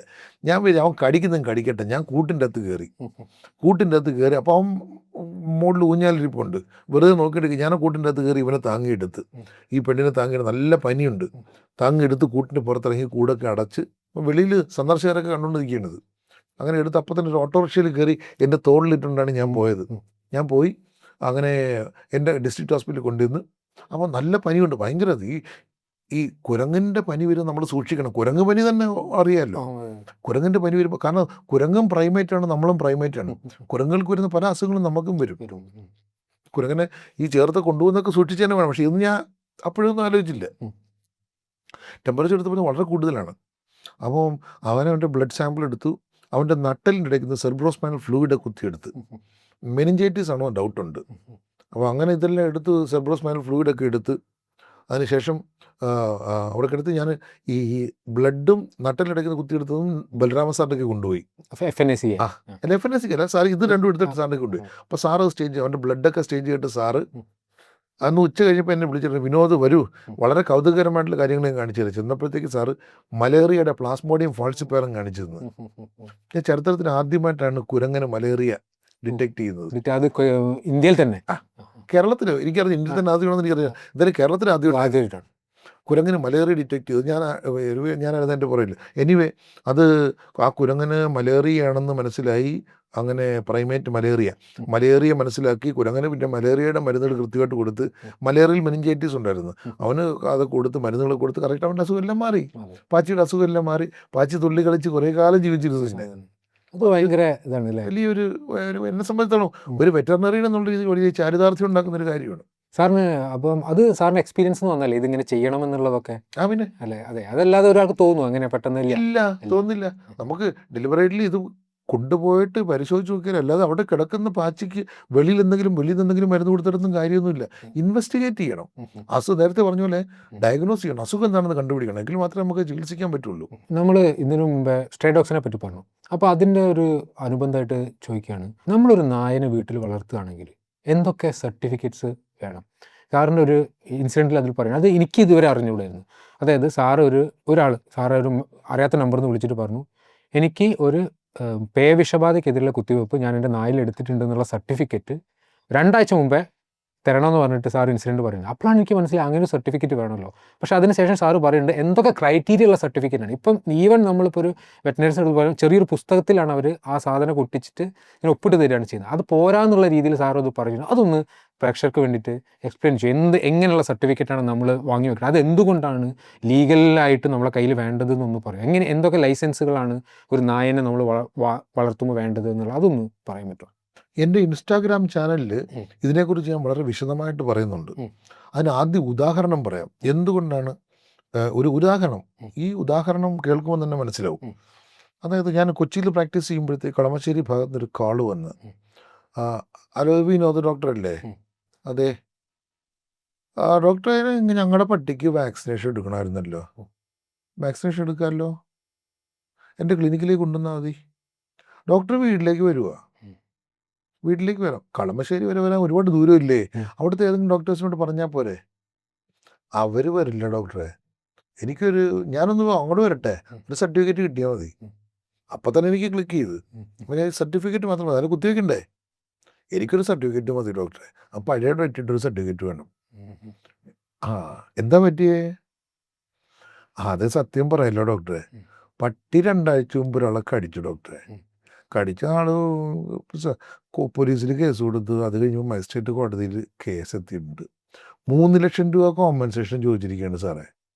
എൻ്റെ ഇതിന് വാക്സിനേഷൻ ചെയ്തിട്ടില്ല, സർട്ടിഫിക്കറ്റ് കയ്യിലില്ല. ഒരു ഡോക്ടർ സർട്ടിഫിക്കറ്റ് തരും, പഴയ ഡേറ്റ് ഇട്ട്. ഞാൻ പറയാം ഒരിക്കലും തരില്ല, എനിക്ക് പറ്റില്ലത്. അത് ഞാൻ ഔട്ട് ഓഫ് ദ വേ ചെയ്യില്ല, എനിക്കത് തരാൻ പറ്റില്ല. അപ്പോൾ നിങ്ങളത് വേറെ എന്തെങ്കിലും മാർഗങ്ങൾ നോക്കുക നല്ലത്. നിയമപ്രകാരം നിങ്ങൾ വളർത്തി കഴിഞ്ഞാൽ ഈ പ്രശ്നം ഇല്ലായിരുന്നല്ലോ, നിങ്ങളെന്താ വാക്സിനേഷൻ ചെയ്യാത്തത്? ചെയ്യാൻ വിട്ടുപോയി ഡോക്ടറെ, പല കാര്യങ്ങൾ വന്നിട്ട് ചെയ്യാൻ വിട്ടുപോയി ഡോക്ടറെ. എനിക്ക് ഒന്നും ചെയ്യാൻ പറ്റില്ല കേട്ടോ, നമ്മൾ കട്ട് ചെയ്ത്. അപ്പോൾ ഇതാണ് 3 ലക്ഷം രൂപ കോമ്പൻസേറ്റ് ചെയ്തതാണ്. മറ്റൊരു കേസിന് ഞാൻ കോടതിയിൽ എക്സ്പേർട്ട് ഒപ്പീനിയനായിട്ട്, എക്സ്പേർട്ട് സബ്ജക്റ്റ് വിറ്റ്നസ് ആയിട്ട് കയറി നിൽക്കേണ്ടി വന്നു. അപ്പോൾ എന്നോട് ചോദിക്കുന്നുണ്ട്, മജിസ്ട്രേറ്റ് ചോദിക്കുന്നുണ്ട്, ഡോക്ടറെ എന്തൊക്കെയാണ് നിർബന്ധമായിട്ടും ഇയാൾ സൂക്ഷിക്കേണ്ട രേഖകൾ? അപ്പം ഞാൻ അദ്ദേഹത്തോട് പറഞ്ഞു കൊടുത്ത് ഇന്നതൊക്കെയാണ്. ശരി. അപ്പോൾ അദ്ദേഹത്തിന് ഈ വാക്സിനേഷൻ സർട്ടിഫിക്കറ്റ് ഇല്ല അയാൾക്ക്, അത് നിയമപരമായിട്ട് നിലനിൽക്കുന്നതല്ലല്ലോ. ആ വാക്സിനേഷൻ സർട്ടിഫിക്കറ്റ് വേണ്ടതാണ് സർ. എത്ര കാലത്തേക്കാണ് വാക്സിനേഷൻ സർട്ടിഫിക്കറ്റ് കൊടുക്കുന്നത്? 364 ദിവസത്തേക്കാണ്. ഓക്കെ ഡോക്ടർ വയ്ക്കുള്ളൂ എന്ന് പറഞ്ഞൊരു കേസ് ഉണ്ടായിട്ടുണ്ട്. അപ്പോൾ നമ്മൾ ഉത്തരവാദിത്തപ്പെട്ട ഇന്ത്യൻ സിറ്റിസൺ എന്ന നിലയിൽ നമ്മളുടെ പെറ്റ്സിന് വാക്സിനേഷൻ എടുക്കാൻ നിർബന്ധമായിട്ട് എടുക്കേണ്ടതാണ്, ചെയ്യേണ്ടതാണ്. കാരണം റേബീസ് എന്ന് പറയുന്നത് സോഷ്യൽ ഇഷ്യൂ ആണ്. ഒരാളുടെ, എൻ്റെയോ നിങ്ങളുടെയോ മാത്രം 2 പേരുടെ ഇഷ്യൂ അല്ല, ഒരു സാമൂഹിക വിപത്താണ്. ഇതിനെ തടയേണ്ടത് നമ്മുടെ എല്ലാവരുടെയും ഉത്തരവാദിത്തമാണ്. അപ്പോൾ നമ്മൾ ഈ സർട്ടിഫിക്കേഷൻസ് അതുകൊണ്ടാണ് നമ്മുടെ സർക്കാർ നിർബന്ധമാക്കിയിരിക്കുന്നത്. എന്തൊക്കെ സർട്ടിഫിക്കേഷനാണ്? 1, ഒരു രജിസ്റ്റേർഡ് ഡോക്ടർ, അതായത് വെറ്ററിനറി കോളേജിൽ നിന്ന് ഗ്രാജുവേഷൻ കഴിഞ്ഞ് വെറ്ററിനറി കൗൺസിൽ രജിസ്റ്റർ ചെയ്ത കൗൺസിൽ നമ്പറുള്ള ഒരു ഡോക്ടർ. അതാണ് രജിസ്റ്റേർഡ് വെറ്ററിനറിയൻ. അദ്ദേഹത്തിൻ്റെ കയ്യൊപ്പോട് കൂടിയ വാക്സിനേഷൻ സർട്ടിഫിക്കറ്റ്. ആ വാക്സിനേഷൻ സർട്ടിഫിക്കറ്റിൽ ഡോഗിൻ്റെ ഓണറിൻ്റെ പേരുണ്ടായിരിക്കണം. അപ്പോൾ ആ ചോദിക്കും ആരാണ് ഡോഗിൻ്റെ ഓണർ? വെറുതെ ഒരാളുടെ പേര് എഴുതി വയ്ക്കാൻ പറ്റില്ല. ഡോഗ് ഏത് വീട്ടിലാണോ താമസിക്കുന്നത് ആ വീട്ടിൻ്റെ കരമടച്ച രസീത് ആരുടെ പേരിലാണോ അദ്ദേഹമാണ് നിയമപ്രകാരമുള്ളതിൻ്റെ ഓണർ. അപ്പോൾ അദ്ദേഹത്തിൻ്റെ പേര് ആണ് എഴുതേണ്ടത്. കാരണം ഇതൊക്കെ നിയമപ്രശ്നങ്ങൾ വരുമ്പോഴത്തേക്കാണ് വലിയ കുഴപ്പങ്ങളായി മാറുന്നത്. അതുകൊണ്ട് ഡോഗ് ഏത് വീട്ടിലാണോ താമസിക്കുന്നത് ആ വീട്ടിൻ്റെ കരമടച്ച രസീതിൽ ആരുടെ പേരാണോ ഉള്ളത് അദ്ദേഹമാണ് അതിൻ്റെ നിയമപ്രകാരമുള്ള ഓണർ. അദ്ദേഹത്തിൻ്റെ പേരാണ് ഇതിൻ്റെ ഓണർ ഓഫ് ദ ഡോഗ് എന്ന് പറഞ്ഞ പേര് ആ കോളത്തിൽ എഴുതേണ്ടത്. അദ്ദേഹത്തിൻ്റെ അഡ്രസ്സ് എഴുതണം. രണ്ടാമത് ഡോഗിൻ്റെ അല്ലെ മൃഗത്തിൻ്റെ ഡിസ്ക്രിപ്ഷൻ, പൂച്ചയാവാം പട്ടിയാവാം, മൃഗത്തിൻ്റെ description, age, breed, sex, species. Species എന്ന ഡോഗാണോ ക്യാറ്റാണോ, age, breed, sex, colour, identification marks നിർബന്ധമായിട്ടും നമ്മൾ സർട്ടിഫിക്കറ്റ് തരുന്ന ഡോക്ടർ പൂരിപ്പിക്കേണ്ടതാണ്. നിർബന്ധമായിട്ടും ഡോക്ടർ പൂരിപ്പിക്കേണ്ടതാണ്. കാരണം ഡോക്ടർക്കാണ് ഐഡൻറ്റിഫിക്കേഷൻ മാർക്സ് ശാസ്ത്രീയമായിട്ട് എഴുതാൻ അറിയാവുന്നത്. ഡോക്ടർ എഴുതണം. ഇനി ഏജ്, ബ്രീഡ്, ഇതൊക്കെ ഏജ് എങ്ങനെ കണ്ടുപിടിക്കും? ഒന്നുകിൽ ഓണർ പറയും, അല്ലെങ്കിൽ ഡോക്ടർക്ക് പല്ല് നോക്കി കണ്ടുപിടിക്കാൻ ഡോക്ടർക്ക് പഠിപ്പിച്ചു കൊടുക്കുന്നുണ്ട്. ഡോക്ടർ കണ്ടുപിടിക്കണം, ഏജ് കൃത്യമായിട്ട് എഴുതിയിരിക്കണം. അപ്പോൾ ഏജ് എഴുതി. ഇനി ഉള്ളതെന്ന് പറഞ്ഞാൽ ഏത് വാക്സിനാണ് കുത്തിവെച്ച വാക്സിൻ ഏതൊക്കെയാണ്. ഇന്ന് ആൻറ്റി റേബീസ് വാക്സിനാണ്, അത് മാത്രമേ നിഷ്കർഷമുള്ളൂ. അതാണ് കുത്തിവെച്ചത്. ആ ഏത് വാക്സിനാണ്? അത് ഇന്ന വാക്സിനാണ്. ആ വാക്സിൻ്റെ ലേബൽ, എല്ലാ വാക്സിനും സ്റ്റിക്കർ ഉണ്ടാവും, ലേബൽ ഉണ്ടാവും. ആ ലേബൽ ഒട്ടിക്കണം. ആ ലേബലിൽ ആ വാക്സിൻ്റെ ബാച്ച് നമ്പറും ഡേറ്റ് ഓഫ് എക്സ്പയറിയും ഡേറ്റ് ഓഫ് മാനുഫാക്ചറും ഉണ്ടാവും. കാരണം എന്തെങ്കിലും ഒരു ഡിസ്പ്യൂട്ട് ഉണ്ടാകുന്ന സമയത്ത് ഈ വാക്സിൻ ജെനുവിൻ ആണോ എന്ന് ട്രേസ് ചെയ്യാൻ പറ്റും. ഈ ബാച്ച് നമ്പർ വെച്ച് ലീഗലി ട്രേസ് ചെയ്യാൻ പറ്റും. അങ്ങനെ ഉണ്ടായിട്ടുണ്ട്. അപ്പോൾ അതിന് ട്രേസബിലിറ്റിക്ക് വേണ്ടിയിട്ടാണ് ആ വാക്സിൻ ഡീറ്റെയിൽസ് വയ്ക്കുന്നത്. ഇനി വാക്സിൻ ചെയ്ത തീയതി, ഇന്ന ഡേറ്റ്, ഈ next due date of vaccination നിർബന്ധം. 364 ദിവസമാണ് ഒരു വാക്സിനേഷൻ്റെ കാലാവധി. 365 ദിവസം അടുത്ത വാക്സിൻ എടുത്തിരിക്കണം എന്നോ. നമ്മുടെ വണ്ടിയുടെ RC ബുക്ക് ഇൻഷുറൻസ് പോലെയാണിത്. എന്തോ ഇൻഷുറൻസ് പോലെയാണ്. അപ്പോൾ ചിലർ പറയും എൻ്റെ ഡോഗിന് ഇതുവരെ വാക്സിനേറ്റ് ചെയ്തിട്ടൊന്നുമില്ല. ഓക്കെ, ചെയ്തിട്ട് ഒരു കുഴപ്പമില്ലാതെ പോകുന്നത് ഡോഗ് ആരെങ്കിലും കടിക്കട്ടെ, നിയമപരമായിട്ടുള്ള പ്രശ്നങ്ങൾ വരട്ടെ, അപ്പോൾ അറിയും.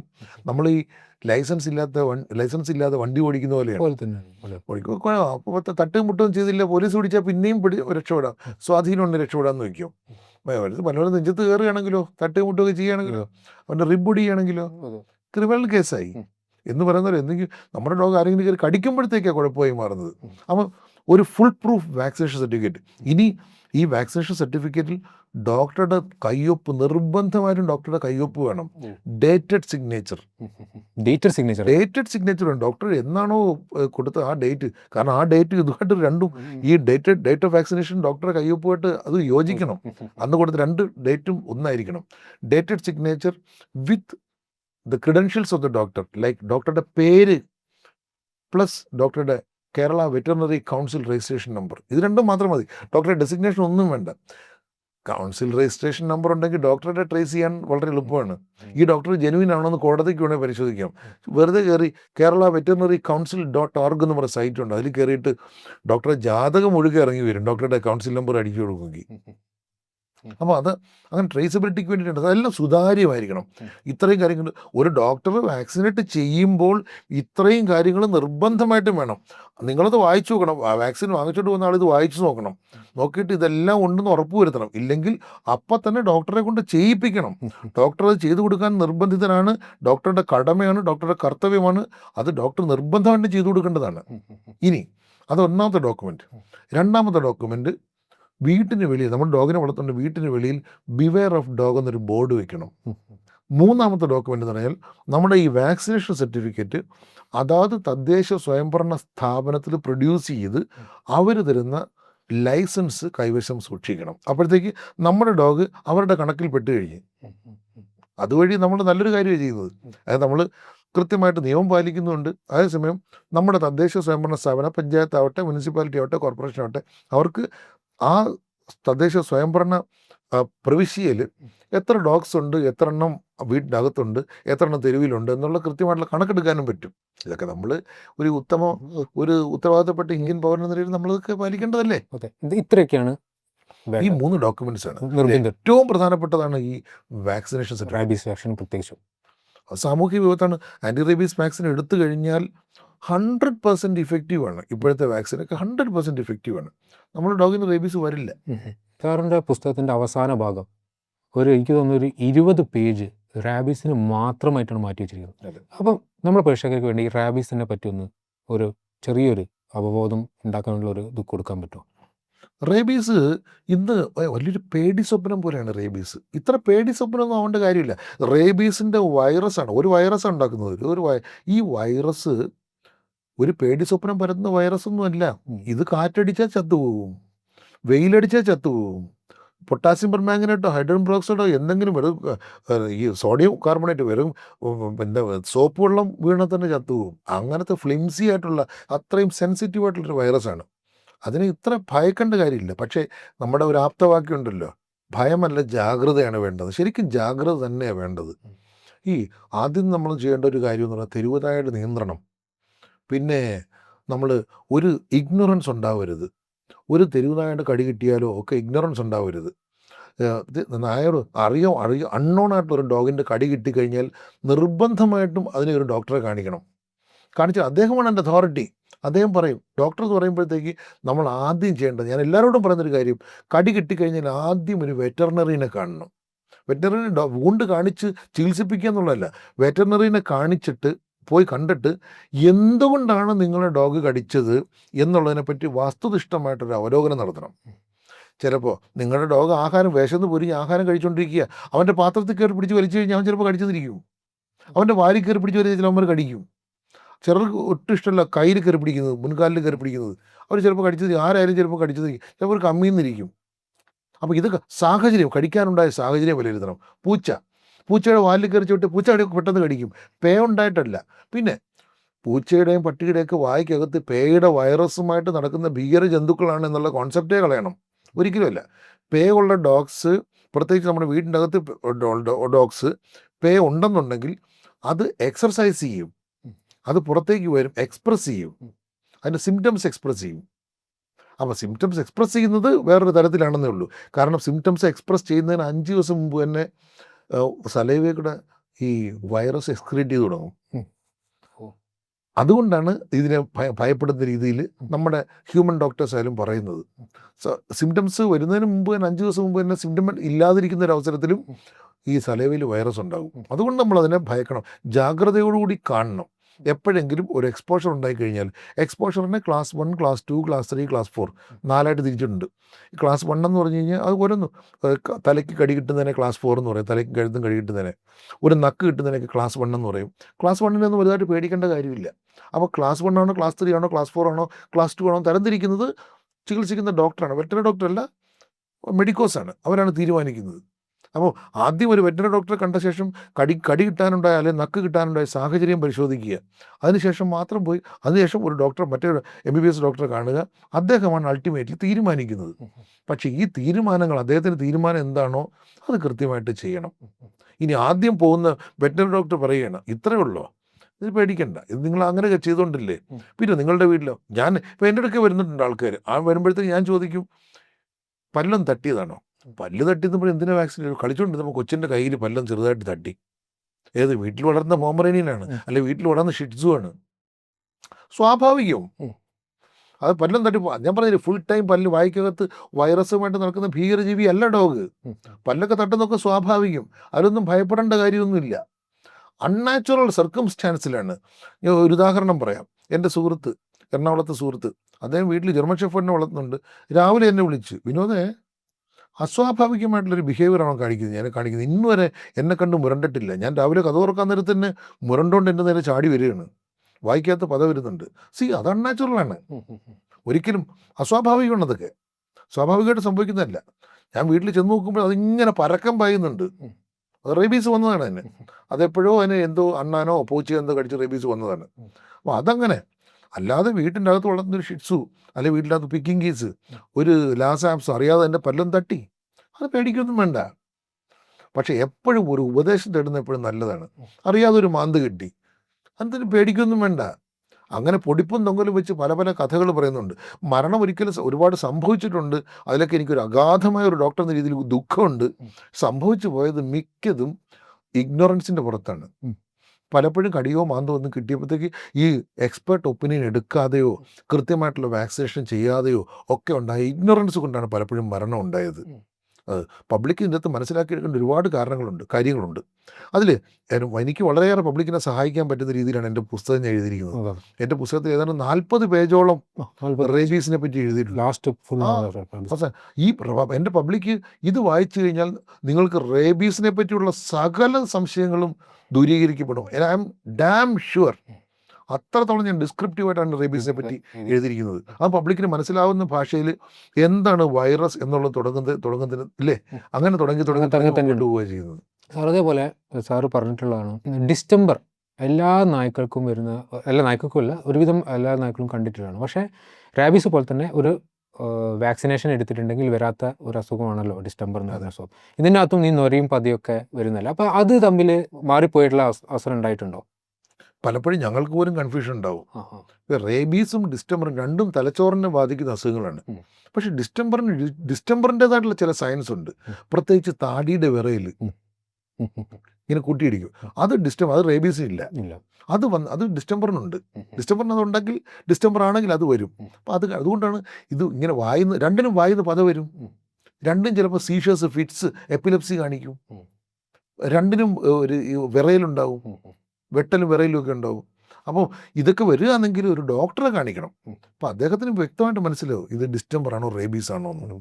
ഡിസ്റ്റംബർ ആണെങ്കിൽ ഒരിക്കലും നമ്മളെ ബാധിക്കില്ല. സാർ ഈ ഡിസ്റ്റംബർ വന്നു കഴിഞ്ഞാൽ മരണമാണ്, 99% മരണമാണെന്നാണ് പറയപ്പെടുന്നത്. പക്ഷേ സാറിൻ്റെ ഒരു പുസ്തകത്തിൽ പറയുന്നുണ്ട് ചില ഹോമിയോ മരുന്നുകളെ കൊടുത്ത് സാർ ഒരു പട്ടിയെ രക്ഷിച്ചതായിട്ട് പറയുന്നുണ്ട്. അത് എങ്ങനെയാണ്, അത് ചെയ്യാൻ പറ്റുന്നതാണോ?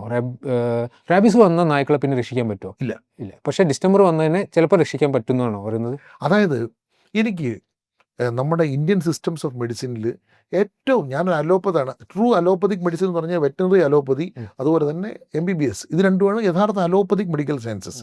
പക്ഷേ ഇതോടൊപ്പം എനിക്ക് ഹോമിയോപ്പതിയെ വളരെ ബഹുമാനമാണ്. അതിൻ്റെ കാരണം ഒരുപാട് അനുഭവങ്ങളുണ്ട് എനിക്ക്. അതിലൊരു അനുഭവമാണ് ഇപ്പോൾ ശ്രീകാന്ത് പറഞ്ഞത്. ഡിസ്റ്റംബർ വന്നിട്ട് 4 കാലും തളർന്നു പോയ, വർഷങ്ങൾക്ക് മുമ്പ് 4 കാലും തളർന്നു പോയൊരു ഡോഗ്. അദ്ദേഹം അതിൻ്റെ ഓണർ വിളിച്ച് ഭയങ്കര വിഷമത്തോടുകൂടി പറയുകയാണ്, ഒരുപാട് ചികിത്സകൾ ചെയ്തു. അങ്ങനെ ഞാൻ എൻ്റെ ഒരു ബന്ധു, ഒരു പ്രഗത്ഭനായ ഹോമിയോ ഡോക്ടറുണ്ട്, അദ്ദേഹത്തോട് ചോദിച്ചപ്പോൾ അദ്ദേഹം പറഞ്ഞ് അൾട്ടിമേറ്റായിട്ട് നമുക്ക് ഈ 4 മരുന്നുകളൊന്ന് കൊടുക്കാം. കൊടുത്ത് ഒരു 15 ദിവസം കൊണ്ട് ഇവൻ എണീച്ചിട്ട് 4 കാലിൽ ഓടി നടക്കുക. കുറേ കാലം ജീവിച്ചിരുന്ന്. അതെങ്ങനെ സംഭവിച്ചു എന്ന് എനിക്കറിയില്ല. I cannot explain how this happened, but it happened. Ultimately നമുക്ക് ആവശ്യം റിസൾട്ടാണ്, മാർഗമല്ല, ലക്ഷ്യമാണ് പറഞ്ഞത്. അത് സാറിന് ഞാൻ നേരത്തെ നമ്മൾ പറഞ്ഞു, സാറ് അന്ന് FNAC പറയാൻ ശരിക്കും മനുഷ്യൻ്റെ ഡോക്ടറെ അടുത്താണ് പോയത് സാർ. അപ്പോൾ എനിക്ക് തോന്നുന്നു സാറിൻ്റെ ലക്ഷ്യം കാണാൻ വേണ്ടിയിട്ട് ലക്ഷ്യമാണ് പ്രധാനം എന്നാണ് സാറിന് എപ്പോഴും തോന്നുന്നത്. അപ്പോൾ അതിന് ഏത് വഴി അവലംബിക്കുന്നതിനും തെറ്റില്ല. അതായത് ആയുർവേദം, ഹോമിയോപ്പതിയാണോ. പക്ഷേ ഒരു ഡോക്ടറെ, ഞാൻ എൻ്റെ ഒരു നായിനും കൂടി സാറിൻ്റെ അടുത്ത് വരുന്നത് ആ രോഗം മാറാനാണ്. സാർ എന്ത് ടെക്നിക്കാണ് ഉപയോഗിക്കുന്നതെന്ന് ഈസ് ഇറലവൻറ്റ്. അപ്പോൾ അത് എനിക്ക് സാറിൻ്റെ ആ ഒരു അപ്രോച്ചിന് എപ്പോഴും പല ആൾക്കാരും, ഞാൻ വെറ്ററിനറീസിനെ ഭയങ്കരമായിട്ട് കൂടുതലും കണ്ടിട്ടുള്ളൊരു ഗുണം എന്താണെന്ന് വെച്ചാൽ മറ്റ് ഹ്യൂമൻ ഡോക്ടർക്കാരെന്ന് വെച്ചാൽ ഭയങ്കര ഓപ്പണാണ്. എന്ത് സജഷനും ഹൃദയത്തിലേക്ക് എടുക്കാൻ അവർക്ക് യാതൊരു മടിയില്ല. ആയുർവേദം ആയിക്കോട്ടെ, അലോപ്പതി ആയിക്കോട്ടെ, അല്ലെങ്കിൽ ഹോമിയോപ്പതി, അതൊക്കെ നിങ്ങൾ എടുക്കും. എനിക്കൊരു അനുഭവം ഉണ്ടായിട്ടുണ്ട്. അതായത് എൻ്റെ വീട്ടിൽ പശുക്കളൊക്കെ ഉള്ള ആളാണ് എൻ്റെ അച്ഛൻ. അപ്പോൾ അത് വളർത്തുന്ന സമയത്ത് തൈലേരിയ എന്നുള്ള അസുഖമില്ല സാർ, ഇപ്പോൾ ബ്ലഡ് തിന്നായി പോകുന്ന അസുഖം. അപ്പോൾ ഒരു പശുവിന് വന്നു, അതൊക്കെ ചെള്ളുപനി അങ്ങനെ എന്തോ വരുന്നതാണ്. അങ്ങനെ വന്നു എന്നാണ് അവിടുത്തെ ഒരു ഡോക്ടർ പറഞ്ഞു. അദ്ദേഹത്തിൻ്റെ പേരിനോട് ഇപ്പോൾ മറന്നു. അപ്പോൾ ഞാനൊന്ന് ബിടെക് കഴിച്ചിട്ടുള്ളൂ. അപ്പോൾ ആ സമയത്ത് സാറിന് ഗൂഗിളൊക്കെ ആയി വരുന്ന സമയം. അപ്പോൾ ഇവരെന്താണെന്ന് വെച്ചാൽ ഓക്സി ടെട്രാസൈക്ലിൻ എന്ന് പറഞ്ഞ ഒരു മരുന്നാണെന്ന്, ഒരു യെല്ലോ ഇതിൽ വരുന്നൊരു മരുന്നാണ് അത് കുത്തിവെച്ചത്. അപ്പോൾ ഡോക്ടർ പറഞ്ഞു ഈ ഡോസാണ് നമ്മൾ കേരളത്തിൽ റെക്കമെൻഡ് ഡോസ് എന്നാണ് പറഞ്ഞത്. അപ്പോൾ പക്ഷേ പശുവിന് എന്ത് വെച്ചാൽ മരുന്ന് മാറുന്നില്ല, മരുന്ന് മാറില്ല, അസുഖം മാറുന്നില്ല. അപ്പം ഞാനപ്പോൾ എനിക്ക് മനസ്സിലായല്ലോ തൈലേരിയാണ്, ഡയഗ്നോസിസ് കഴിഞ്ഞു. അപ്പോൾ അതിന് മരുന്ന് വേറെ എവിടെയെങ്കിലും ഉണ്ടോ എന്ന് നോക്കാൻ വേണ്ടി എൻ്റെ ക്യൂരിയോസിറ്റിൻ്റെ ഭാഗമായിട്ട് ഞാൻ ഗൂഗിളിലൊക്കെ തപ്പി. അപ്പോൾ കുറേ തപ്പിയപ്പോൾ അറൗണ്ട് ഒരു 10-15 സാറിനല്ലോ ഗൂഗിളിൽ ഇങ്ങനെ 1, 2, 3 പേജ് ഈ റാങ്കിങ് അനുസരിച്ച് അങ്ങനെയുള്ളൂ. അപ്പോൾ ഈ ഫസ്റ്റ് പേജിലൊക്കെ ഈ തൈലേരിയ എന്താണെന്നുള്ളേ ഉള്ളൂ. അത് 5-10ാമത്തെ പേജിൽ പോയപ്പോൾ ഓസ്ട്രേലിയയിലെ ഒരു ഫാമിൽ ഇതേപോലത്തെ ഒരു അനുഭവം ഒരു ബ്ലോഗിൽ കുറിച്ചിട്ടുണ്ട്. ഒരു ഡോക്ടർ തന്നെ അവിടുത്തെ വെറ്റിനറി. അതെന്താ പറയുന്നതെന്ന് പറഞ്ഞു കഴിഞ്ഞാൽ ഈ ടോക്സി ടെട്രാസൈക്ലിൻ്റെ ഡോസ് നമ്മൾ കൊടുക്കുന്നതിൻ്റെ ഒരു 10 ഇരട്ടിയാണ്. പക്ഷേ അപ്പോൾ ഞാനിത് പറയുന്നൊരു മര്യാദകേടാണല്ലോ, കാരണം ഡോക്ടറോട് ഇത് പറയാം. അപ്പോൾ ഞാൻ ഡോക്ടറെ അടുത്ത് പറഞ്ഞു, സാർ ഇങ്ങനെയൊന്നും ഞാൻ കണ്ടിട്ടുണ്ട്. അപ്പോൾ ആ ഡോക്ടറെ അടുത്ത് യാതൊരു വിഷമവും കാണിച്ചില്ല. എന്നോട് പറഞ്ഞു അതിൻ്റെ ഒരു പ്രിൻ്റ് ഔട്ട് എനിക്ക് എടുത്ത് കൊണ്ടുതരാൻ പറ്റുമോ? അപ്പോൾ ഞാൻ ആ പ്രിൻ്റ് ഔട്ടൊക്കെ എടുത്തു കൊടുക്കും. അപ്പോൾ അദ്ദേഹം ഇങ്ങനെ കുറേ നോക്കി. അദ്ദേഹത്തിൻ്റെ എനിക്കൊന്ന് ഡിസ്ട്രിക്ട് വെറ്റിനറിയിലുള്ള പല ആൾക്കാരോട് അത് സംസാരിച്ചു തോന്നുന്നു. അപ്പോൾ അയാൾ പറഞ്ഞു നമുക്ക് എന്തായാലും ഇതിപ്പോൾ ഇനി ഇങ്ങനെ പോവാണ് മരിക്കും എന്നാണ് തോന്നുന്നത്, അതായത് പശു മരിക്കുന്നതാണ്. അപ്പോൾ നമുക്ക് ഇനി ഇതിലിങ്ങനെ പറയുന്നുണ്ട്, നമുക്കിതൊന്ന് ട്രൈ ചെയ്യുന്നതിൽ തെറ്റില്ല എന്നാണ് എൻ്റെ കൊളീഗ്സൊക്കെ പറയും, നമുക്ക് ട്രൈ ചെയ്യുന്നു. അദ്ദേഹം അത് ഇതെനിക്കിപ്പോൾ ഓർമ്മയില്ല, അത് കറക്റ്റായിട്ട് അത് ആ ഒരു പ്രൊസീജിയർ ഉണ്ടല്ലോ അഡ്മിനിസ്ട്രേറ്റ്, അത് അദ്ദേഹം അഡ്മിനിസ്ട്രേറ്റും ചെയ്തു. 2 ദിവസം 3 ദിവസം കഴിയുമ്പോൾ പശുവിൻ്റെ പനി അങ്ങനത്തെ കാര്യങ്ങളൊക്കെ മാറി പശു പിന്നെ സാധാരണ രീതിയിലേക്ക് വന്നു. അപ്പോൾ അതെൻ്റെ ഒരു അനുഭവമാണ്. പക്ഷേ ഞാനിത് ഒരു അലോപ്പതിൻ്റെ അടുത്തോ അല്ലെങ്കിൽ ഒരു സാധാരണ ഹ്യൂമനെ നോക്കുന്ന അയാൾ അതിൻ്റെ മുഖത്തേക്ക് വലിച്ചെറിയും, ഏത് ആ പേപ്പർ. പക്ഷേ അതെനിക്കൊരു അനുഭവമാണ്. അപ്പോൾ നമ്മൾ ഈ ബഹുമാനം, നമുക്കൊരാളോട് ബഹുമാനം കൂടുന്നതാണ്. കാരണം അദ്ദേഹം എന്നെ ഞാൻ ചെറിയ ആളായിട്ട് കണ്ടില്ല. അപ്പോൾ എന്നോട് ചോദിച്ചത് ഞാൻ വായിച്ചത് കറക്റ്റാണോ എന്ന് അറിയാൻ വേണ്ടിയിട്ടായിരിക്കും പ്രിൻ്റ് ഔട്ട് ചോദിച്ചിട്ടുണ്ടാവുക. പ്രിൻ്റ് ഔട്ട് ചോദിച്ചു, എനിക്കത് റിസൾട്ട് കിട്ടുകയും ചെയ്തു. ഞാൻ എപ്പോഴും പറയും, ഞാൻ എപ്പോഴും പോകുമ്പോൾ അദ്ദേഹത്തിനെ കാണും, ഇങ്ങനെ നടന്നു പോകുമ്പോൾ. അല്ലെങ്കിൽ നമ്മളെ വീട്ടിൻ്റെ അടുത്ത് തന്നെയുള്ള ഒരു ഡോക്ടറാണ്, പശുവിൻ്റെ കാര്യങ്ങൾ മാത്രം നോക്കുന്ന ഡോക്ടർ തന്നെയാണ്. അതാണ് എൻ്റെ ഒരു അനുഭവം. അതായത് സാറോട് ഒന്ന് പ്രേക്ഷകരോട് ഒന്ന് ഇത് ചെയ്യണമെന്ന് എനിക്ക് തോന്നി. അതുകൊണ്ട് ഇതിൻ്റെ കാരണമുണ്ട്, ഇതിൻ്റെ ബേസിക് കാരണം ഞങ്ങളെ ട്രെയിൻ ചെയ്യുന്നത് അങ്ങനെയാണ്. ഞങ്ങളോട് പറയുന്നത് എപ്പോഴും പറയുന്നത്, നിങ്ങൾ പാസ് ഔട്ട് ചെയ്ത് പുറത്തേക്ക് ഇറങ്ങുമ്പോൾ നിങ്ങൾ ഡീൽ ചെയ്യാൻ പോകുന്നത് സമൂഹത്തിലെ ഏറ്റവും താഴേക്കിടയിലെ കർഷകരോടാണ്. അവർക്ക് വിദ്യാഭ്യാസമൊന്നും കാര്യമായിട്ടുണ്ടാവില്ല, അവർ കർഷക വൃത്തിയായിട്ട് ജീവിക്കുന്നവരാണ്. അപ്പോൾ അങ്ങനെയുള്ള ആൾക്കാർ ഡീൽ ചെയ്യുമ്പോൾ നിങ്ങൾ go down down down to earth, അത്രയും താഴെ പോകണം.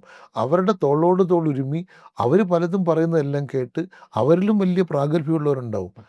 നിങ്ങൾക്ക് പഠിപ്പിച്ചു തരാൻ ഒരുപാട് കാര്യങ്ങളുണ്ടാവും. ഇങ്ങനെയെല്ലാം അവരുമായിട്ട് മിങ്കിൾ ചെയ്ത് വേണം ജീവിക്കാൻ. അങ്ങനെ പഠിപ്പിച്ചിട്ടാണ് ഞങ്ങൾ വിടുന്നത്. അതിൻ്റെ ഒരു ഗുണമുണ്ടത്. അതുപോലെ സാർ, ഇനി നമ്മൾ പറയുന്ന സാറിൻ്റെ വേറൊരു, അതായത് സാർ ഇപ്പോൾ ഗവൺമെൻറ് ആശുപത്രിയിലായിരുന്നു കുറേ കാലം, ഗവൺമെൻറ് സർവീസിലായിരുന്നു. പിന്നെ സാറിൻ്റെ ഒരു കാലഘട്ടത്തിൽ വേറെ ഒരു സഞ്ചരിക്കുന്ന മൃഗാശുപത്രിയായിട്ട് പിന്നെ ഒരു കാലഘട്ടം അങ്ങനെയാണ് നടത്തി. പിന്നെ സാറ് ഒരു സ്ലോട്ടർ ഹൗസിൽ, അത് പല ആൾക്കാർക്കും അറിഞ്ഞുകൂടാ, വെറ്റിനറിയൻസ് സ്ലോട്ടർ ഹൗസിലുണ്ട്. സ്ലോട്ടർ ഹൗസ് എന്ന് പറഞ്ഞു കഴിഞ്ഞാൽ അറവശാലകൾ. അപ്പോൾ അത് ആ ഒരു അത് യൂസഫ് അലിയായിട്ട് ബന്ധപ്പെട്ടതാണ്. സാർ എങ്ങനെയാണ് യൂസഫ് അലിനെ പരിചയപ്പെട്ടത്? കാരണം ഇപ്പോഴത്തെ ഞാൻ എന്തുകൊണ്ടാണ് അത് ചോദിക്കാൻ കാരണം അതുണ്ട്. കാരണം കോൾഡ് ഇമെയിൽ എന്ന് പറഞ്ഞൊരു കൺസെപ്റ്റ് ഉണ്ട്. അതായത് നിങ്ങൾക്കറിയാത്ത ആൾക്കാർക്ക് നമ്മൾ ഇമെയിൽ അയക്കും, അതായത് ഞാൻ ഇന്ന ആളാണ്, ഇന്ന കാര്യങ്ങൾ ചെയ്യുന്ന ആളാണ്, എനിക്ക് എന്തെങ്കിലും അവസരം ഉണ്ടോ എന്ന് അറിയാൻ വേണ്ടിയുള്ളത്. സാർ അത് ചെയ്ത ആളാണ്. ഇത് കോൾഡ് ഇമെയിലൊക്കെ മറ്റേ നമ്മളെ യൂറോപ്പിലും ഇതൊക്കെ ചെയ്യുന്നതിന് മുമ്പേ സാറ് ചെയ്തതാണ്. എനിക്ക് വാങ്ങിച്ച് ഞാൻ ആലോചിച്ചു, ഞാൻ ഈ കോൾഡ് ഇമെയിലിൻ്റെ കൺസെപ്റ്റ് ഞാൻ ഇപ്പോഴാണ് അറിയുന്നത്. അതായത് നമുക്ക് അറിയുന്ന ആളെടുത്ത് കിട്ടുന്ന ഇമെയിലാണ് വാം ഇമെയിൽ, ഇത് കോൾഡാണ്. അതായത് സാറിന് അറിയില്ലല്ലോ, ആരോ അയക്കുന്ന ഇമെയിലാണ്. അപ്പോൾ സാർ അങ്ങനെ ഒരു ഇമെയിൽ അയച്ചിട്ടല്ലേ യൂസഫ് അലിയായിട്ട് പരിചയപ്പെട്ടത്? ആ കഥയൊന്ന് പറയും. അത് വളരെ രസകരമാണ്. അതായത് യൂസഫ് അലി സാറിനെ കുറിച്ച് എനിക്ക് യാദൃച്ഛികമായിട്ടാണ് അറിയാൻ സാധിച്ചത്. അദ്ദേഹത്തിൻ്റെ വിജയഗാഥകളൊക്കെ ഒരുപാട് നാവുകളിൽ ഞാൻ കേട്ട്. അദ്ദേഹത്തിൻ്റെ ഒരു ബന്ധു തന്നെ ഒരുപാട് കാര്യങ്ങൾ പറഞ്ഞു തന്നു. എനിക്ക് ഈ മനുഷ്യനോട് വളരെയേറെ സത്യം പറയാൻ പ്രണയം ഉണ്ടായി, അങ്ങനെ വേണം പറയാൻ. വലിയ പ്രണയം ഉണ്ടായി. ഇദ്ദേഹത്തെക്കുറിച്ച് കൂടുതൽ അറിയണമെന്ന് എനിക്ക് ആഗ്രഹമുണ്ട്. അങ്ങനെ കൂടുതൽ അറിഞ്ഞപ്പോഴത്തേക്ക് എനിക്ക് ഈ മനുഷ്യനെ കാണണമെന്ന് വലിയ ആഗ്രഹം വന്നു. അങ്ങനെ അദമ്യമായ ആഗ്രഹത്തോടുകൂടിയാണ് ഇദ്ദേഹത്തിൻ്റെ ഒരു മെയിൽ. ഇതാണ് ഇപ്പോൾ ശ്രീകാന്ത് പറയുന്ന cold email. Sir Yusuf Ali സാറിന് അറിയില്ലല്ലോ. ഇല്ല, അദ്ദേഹത്തിന് എന്നെ അറിഞ്ഞൂടാ. അപ്പോൾ അദ്ദേഹത്തിന് ഞാനൊരു ഇമെയിൽ അയച്ചു, സാർ എനിക്ക് അങ്ങയെ വളരെ ഇഷ്ടമാണ്, ഞാൻ അങ്ങയെ ഒന്ന് കാണാൻ ആഗ്രഹിക്കുന്നു, ഈ അങ്ങയോടൊപ്പം ഔദ്യോഗിക ജീവിതം ചെലവഴിക്കാൻ ഞാൻ ആഗ്രഹിക്കുന്നു എന്നൊക്കെ പറഞ്ഞൊരു മെയിൽ അയച്ചു. ഇതിന് അദ്ദേഹം റെസ്പോണ്ട് ചെയ്ത ഉടനെ, I am coming, we will meet on so and so date. ഈ വളരെ എൻ്റെ ജീവിതത്തിലൊരു ഒരു മറക്കാനാവാത്ത ഒരു ടേണിംഗ് പോയിൻ്റാണത്. അദ്ദേഹം വരുന്നു എന്നെ കാണാൻ. അങ്ങനെ അദ്ദേഹം ആദ്യം അദ്ദേഹത്തിൻ്റെ ഗ്രൂപ്പ് ജനറൽ മാനേജറിനെയൊക്കെ എൻ്റെ അടുത്തോട്ട് പറഞ്ഞയച്ചു. അതിനുശേഷം ഒരു ദിവസം പറഞ്ഞു, ഐ ആം കമ്മിങ്, ഞാൻ വരുന്നു, എനിക്ക് നിന്നെ കാണണം. അദ്ദേഹത്തെ കാണാൻ ട്രിവാൻഡ്രത്ത് ലീല ഹോട്ടൽസ് ഞാൻ പോയി. അവിടെ വെച്ച് കണ്ടു. ഈ മനുഷ്യനെ എൻ്റെ തൊട്ടടുത്ത് നിന്ന് ഒരുപാട് നേരം സംസാരിച്ച്. അദ്ദേഹം പറഞ്ഞ് ഒരു തനി തൃശ്ശൂർ സ്റ്റൈലിലെ സംസാരമാണ്. വ്യായാമമൊക്കെ ചെയ്യണ്ട നീ? ഉണ്ട് സർ. എല്ലാ ദിവസവും എത്ര മണിക്ക് എഴുന്നേക്കും? ഞാനൊരു 5 മണിയാകുമ്പോൾ എഴുന്നേക്കും സർ. കൃത്യമായിട്ട് വ്യായാമമൊക്കെ ചെയ്തോളൂ കേട്ടാ, ബോഡിയൊക്കെ എപ്പോഴും ഫിറ്റൊക്കെ വെച്ചോളൂ കേട്ടോ. ആരോഗ്യമാണ് നമ്മുടെ ഏറ്റവും വലിയ സമ്പത്ത് കേട്ടോ. എന്നാൽ അദ്ദേഹം പറഞ്ഞ്, നീ കൈ ഒന്ന് പിടിച്ചു നോക്ക്. ഇത് കൈ ഇങ്ങനെ കാണിക്കും. ഞാൻ പിടിച്ചു നോക്കി, ഇരുമ്പ് പോലെ ഉണ്ട്. അതെ, 54 വയസ്സായി, ഇപ്പോൾ നിത്യവ്യായാമം കറക്റ്റായിട്ട് ചെയ്യുന്നുണ്ട്. വ്യായാമം ചെയ്യണ്ടാ എന്ന് എനിക്കത് മറക്കാൻ പറ്റില്ല ഒന്നും. അതേ തന്ന ഉപദേശങ്ങൾ. അവർ എത്രയോ ഉയരത്തിൽ നിൽക്കുന്ന വലിയ മനുഷ്യനാണ്. അതിനുശേഷം അദ്ദേഹം പറഞ്ഞ്, എൻ്റെ കൂടെ ജോലി ചെയ്യാൻ താല്പര്യമുണ്ടോ? ഉണ്ട് സർ. ശരി ആയിക്കോട്ടെ, ആ പോസ്റ്റിംഗ് ഓർഡർ പോകേണ്ട വരും കേട്ടോ.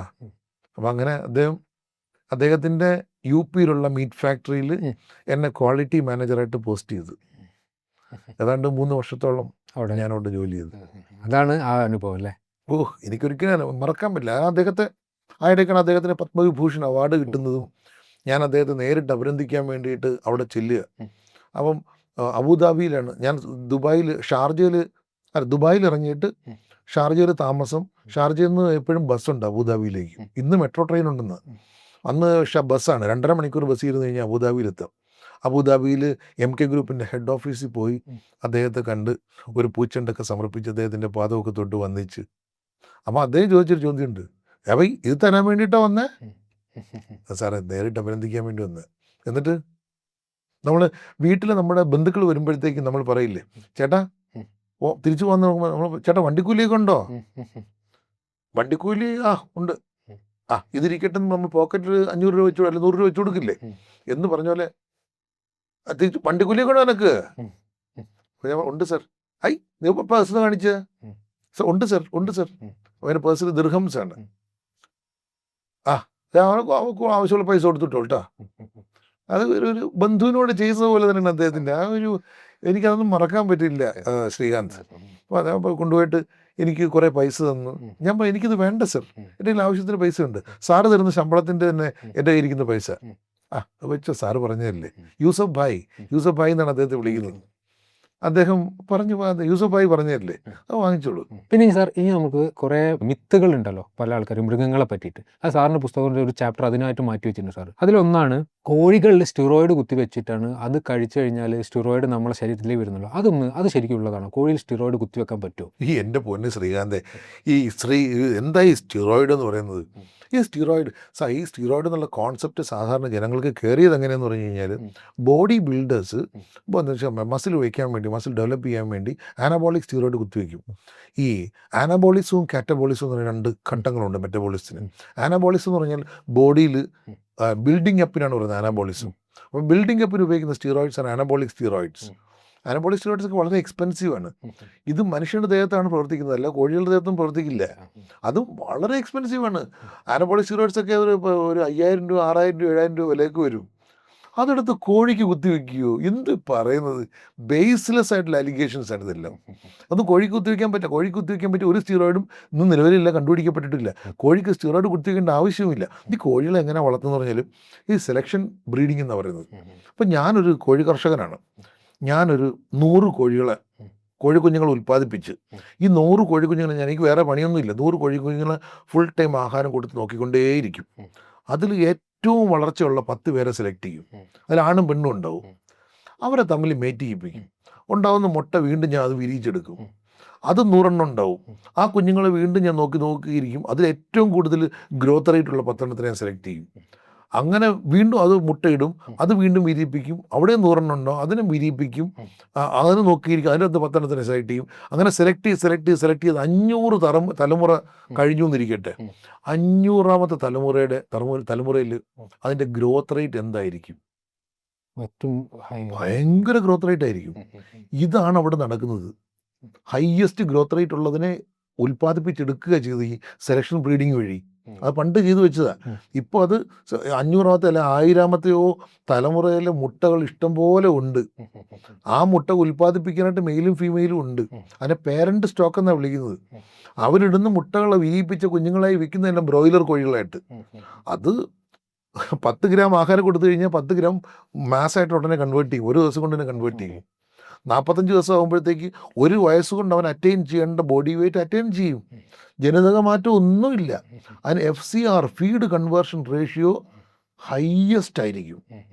അത്രയേ ഉള്ളൂ. അല്ലാതെ ഒരു സ്റ്റിറോയിഡ് കുത്തിവെക്കത്തില്ല. അത് ചില പറയുന്നത് അതിൻ്റെ ആഹാരത്തിൽ സ്റ്റിറോയിഡ് കൊടുക്കുക. ആഹാരത്തിൽ എന്ത് സ്റ്റിറോയിഡ് കൊടുക്കാനാണ്? ഏറ്റവും കുറഞ്ഞ ചിലവിൽ കോഴി ഇറച്ചി ഉൽപ്പാദിപ്പിക്കാനാണ് കർഷകൻ നോക്കുന്നത്. പിന്നെയല്ലേ അപ്പോഴത്തേക്ക് ഇനി സ്റ്റിറോയിഡോ അല്ലെങ്കിൽ എന്തെങ്കിലും അതുപോലുള്ള സാധനം, എക്സ്പെൻസീവ് ആയിട്ടുള്ള സാധനം കുത്തിവെക്കുകയോ ചേർക്കുകയോ ഒക്കെ ചെയ്തിട്ട് ഡെവലപ്പ് ചെയ്യിപ്പിക്കാൻ ശ്രമിക്കുന്നു എന്ന് അവകാശപ്പെടുന്നത് ഒരിക്കലും ഇല്ല. ഒരിക്കലും സ്റ്റീറോയിഡും ചേർക്കുന്നില്ല, സ്റ്റീറോയിഡ് ഇല്ല. പിന്നെ കുത്തി വെക്കുന്നു എന്ന് പറയുന്നതെന്ന് പറഞ്ഞാൽ കോഴിക്കുഞ്ഞ് മുട്ടയിൽ നിന്ന് വിരിഞ്ഞ് കഴിയുന്ന ആ ദിവസം തന്നെ മാരക്സ് ഡിസീസ് എന്ന് പറയുന്ന ഭീകരമായിട്ടുള്ള ഡിസീസ് വന്ന് കോഴിക്കുഞ്ഞ് ചത്തു പോകാതിരിക്കാൻ വേണ്ടി മുട്ടയിൽ നിന്ന് വിരിഞ്ഞിറങ്ങുന്ന ദിവസം തന്നെ വാക്സിനേറ്റ് ചെയ്യും, മാരക്സിൻ്റെ വാക്സിൻ ചെയ്യും. പിന്നെ 7-ാം ദിവസം കോഴി വസന്ത വരാതിരിക്കാനുള്ള ആദ്യത്തെ വാക്സിൻ ചെയ്യും. 14-ാം ദിവസം വീണ്ടും കോഴി വസന്ത വരാതിരിക്കാനുള്ള ബൂസ്റ്റർ വാക്സിനേഷൻ ചെയ്യും. ഇതെല്ലാം കണ്ട് ജനങ്ങൾ പറഞ്ഞോളൂ, അതാ കുത്തിവെക്കുന്ന സ്റ്റീറോയിഡ്, അതാ കുത്തിവെക്കുന്ന സ്റ്റീറോയിഡ്. സ്റ്റീറോയിഡിൽ ദീസ് ആർ ഓൾ വാക്സിൻസ്. ഇത് ചെയ്തില്ലെങ്കിൽ കൂട്ടത്തോടെ ചത്തൊടുങ്ങി പോവും. റാനിക്കറ്റ് ഡിസീസ് കോഴി വസന്ത വന്നു കഴിഞ്ഞാൽ ലക്ഷക്കണക്കിന് ചത്തൊടുങ്ങി പോവും. അപ്പോൾ വാക്സിനേറ്റ് ചെയ്യും, ഗംബോറോ ഡിസീസ് വാക്സിൻ ചെയ്യും. ഇതൊക്കെ ചെയ്യണം. 45 ദിവസം കൊണ്ട് അവൻ കശാപ്പ് ചെയ്യാനുള്ള പ്രായമാകും. വെള്ളിമൂങ്ങ അതേപോലെ ഇരുതലമൂരി ഇതിനൊക്കെ വാങ്ങി വീട്ടിൽ വെച്ചാൽ ഈ ഐശ്വര്യം ഉണ്ടാവോ? അതൊരു മിത്താണോ അല്ലെങ്കിൽ ശരിക്കും എന്തെങ്കിലും വാസ്തവം ഉണ്ടോ? വെറും കെട്ടുകഥയാണ്. ഈ വെള്ളിമൂങ്ങ ആർക്കും ഉപദ്രവം ചെയ്യാത്ത ബാൺ ഔൾ എന്ന് പറഞ്ഞൊരു പാവം സാധനം, അവർ ഇര തേടി പോകുമ്പോഴത്തേക്ക് അതിനെ പിടികൂടി അതിന് എന്തോ ഇവിൽ പവർ ഉണ്ടെന്ന് പറഞ്ഞ് വീട്ടിൽ കൊണ്ടുവച്ച് അതിന് 2 കോടി 3 കോടി 4 കോടി എന്നൊക്കെ പറഞ്ഞ് വില പറഞ്ഞ് ഇത് ഭയങ്കര ഒരു ഗാംബ്ലിംഗ് ആണ്. ഞാനിതിൻ്റെ കുറച്ച് മുമ്പോട്ട് പോയി ഇതെന്താ സംഭവം നോക്കാൻ വേണ്ടിയിട്ട്. അപ്പോൾ ഇതിന് 2 കോടി എന്നൊക്കെ പറഞ്ഞ് ഒരു പരസ്പരം അങ്ങോട്ടും ഇങ്ങോട്ടും ബഹളം വെച്ച് ഡിസ്കഷനായി കോടിക്കണക്കിന് രൂപ പറഞ്ഞ് അവസാനം പൈസ പിടുങ്ങുന്ന ഒരു വലിയ പരിപാടിയാണ്. അതുപോലെ തന്നെ ഈ ഇരുതലം മൂരി, സാധാരണ മണ്ണൂലി എന്ന് പറഞ്ഞ ആ സാൻഡ് ബോവാണിത്. അതിൻ്റെ വാലിൻ്റെ അറ്റം തല പോലെ ഉരുണ്ടിരിക്കും. അത് കാരണം തലയും 2 സ്ഥലത്ത് തലയുണ്ടെന്ന് പറയും. അതായത് ഇങ്ങനെ ട്രെയിൻ പോകുമ്പോൾ അങ്ങോട്ട് ചെന്ന് തലയിടിക്കുമ്പോഴത്തേക്ക് അവണ്ണ് തിരിച്ച് ഈ തല വർക്ക് ചെയ്യും, ഉടനെ തിരിച്ച് ഇങ്ങോട്ട് പുഷ്പുൾ എന്നൊക്കെ പറയുന്നതിന്. അങ്ങനെയൊക്കെ പറഞ്ഞ് പേരിട്ട് ഇതിൻ്റെ ദേഹത്ത് ബയോ ഇറിഡിയം ഉണ്ടെന്ന് പറഞ്ഞാൽ തൊലി ഊരിയെടുത്ത് പണ്ട് കാരണം സൂയിൽ ഇതുപോലെ കണ്ണാടിപ്പെട്ടി അടിച്ച് പൊട്ടിച്ചുകൊണ്ടെടുത്ത് ഓടി എല്ലാം അകത്തായി. വന്യജീവി നിയമപ്രകാരം അകത്തായി കഴിഞ്ഞാൽ പോക്കാണ്. അതേപോലെ നക്ഷത്രാമ എന്തിനാ ഈ പാവം ജീവികളെ ഇങ്ങനെ ഉപദ്രവിക്കുന്നത്? ഇതൊന്നും സി നമ്മൾക്ക് ആരോഗ്യത്തോട് ജോലി ചെയ്താൽ മാത്രമേ കാശ് കിട്ടുള്ളൂ. You work hard and earn money. അല്ലാതെ ചുമ്മാതെ പൈസ ഇങ്ങനെ വന്നങ്ങ് വീഴില്ല. ഒരു ഇരുതലം മൂരിയം വെച്ച് കഴിഞ്ഞാൽ പൈസ വീഴില്ല. ഒരു നക്ഷത്രാമം പിടിച്ച് വെച്ചാൽ പൈസ വീഴില്ല. അതൊരു ഭയങ്കര വലിയ മിഥ്യാധാരണയാണ്. നമ്മുടെ നാട്ടിൽ ഈ ലോട്ടറികളും ഈ MLM ബിസിനസ്സുകളൊക്കെ കൊടുക്കുന്നതിൻ്റെ ഒരു പ്രധാനപ്പെട്ട കാരണം ഈ മനുഷ്യൻ ഷോർട്ട് കട്ട് തേടി പോകുന്നതുകൊണ്ടാണ്. അങ്ങനത്തെ ഒരു ഷോർട്ട് കട്ടാണ് ഇതൊക്കെ. അതൊക്കെ നിർത്തേണ്ട കാലം കഴിഞ്ഞു. ഇതിനൊന്നും ഒരു അവാസ്തവമാണ് കേട്ടോ. ഇതൊന്നും കൊണ്ട് ഒരു കാര്യമില്ല. ഞാൻ പണ്ട് എൻ്റെ നായ്ക്ക് ഒരു പ്രാവശ്യം പോയപ്പോൾ ഡോക്ടർ പറഞ്ഞു ബ്ലഡ് ട്രാൻസ്ഫ്യൂഷൻ ചെയ്യണം, മാറ്റണം.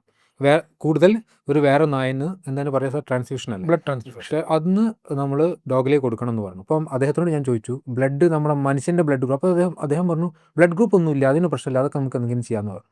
അങ്ങനെ ഉണ്ടോ സാർ? ഞാൻ പിന്നെ ഗൂഗിളൊക്കെ നോക്കിയപ്പോൾ ഒരു സാറിൻ്റെ പുസ്തകത്തിന് സാറ് പറയുന്നുണ്ട് ബ്ലഡ് ഗ്രൂപ്പുകൾ മനുഷ്യനെ പോലെ തന്നെ ഉണ്ട്. ശരിക്കും അത് വേറെ ബ്ലഡ് ഗ്രൂപ്പ് ഇതിൽ കൊടുക്കാൻ പറ്റും? എന്താ അതിൻ്റെ അത് അന്ന് മുതലേ ഉള്ളൊരു സംശയമാണ്. അതായത് ഈ ഡോഗിന് ബ്രീഡുകളുണ്ടല്ലോ, ഡാൽമേഷ്യൻ, ഡോബർമാൻ, റോട്ട്വീലർ, ബോക്സർ, ഓരോ പല ബ്രീഡുകളുണ്ട്. മനുഷ്യനും ഉണ്ട് ബ്രീഡുകൾ. പക്ഷെ മനുഷ്യന് ബ്രീഡ് എന്നല്ല പറയുന്നത്, റേസ് എന്നാണ് പറയുന്നത്. പിഗ്മീസ്, റെഡ് ഇന്ത്യൻസ്, നീഗ്രോസ്, യൂറോപ്യൻസ്, യൂറേഷ്യൻസ് എന്നൊക്കെ പറഞ്ഞ് ഒരുപാട് ഇതൊക്കെ റേസസ് ആണ്. നമുക്കുള്ള ബ്രീഡല്ല റേസ്.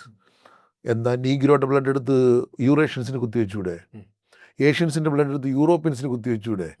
ഇതുപോലെ തന്നെ ഡോബർമാൻ്റെ ബ്ലഡ് എടുത്തിട്ട് ഡാൽമേഷ്യന് കുത്തിവെച്ചൂടെ? ഡാൽമേഷ്യൻ്റെ ബ്ലഡ് എടുത്ത് റോഡ് വീലറിന് കുത്തിവെച്ചു. ഇതൊക്കെ ചെയ്യാം. അപ്പം ഗ്രൂപ്പ് മനുഷ്യനുള്ളതുപോലെ തന്നെ ഇതിനും ഗ്രൂപ്പുണ്ട്. മനുഷ്യന് 4 ബ്ലഡ് ഗ്രൂപ്പാണ്. A group, B group, AB group, O group എന്ന് പറഞ്ഞാൽ പട്ടികൾക്ക് 13 ബ്ലഡ് ഗ്രൂപ്പുകളുണ്ട്. ചിലത് പുസ്തകത്തിൽ പറയുന്നത് 19 ബ്ലഡ് ഗ്രൂപ്പുകളുണ്ടെന്നാണ്. 13 അറിയപ്പെടുന്ന 13 ബ്ലഡ് ഗ്രൂപ്പുണ്ട്. അതിൽ DEA1, 1.1, 1.2, DEA2, 3, 4 എന്നൊക്കെ പറയുന്നുണ്ട്. കുറേ ബ്ലഡ് ഗ്രൂപ്പുകളുണ്ട്.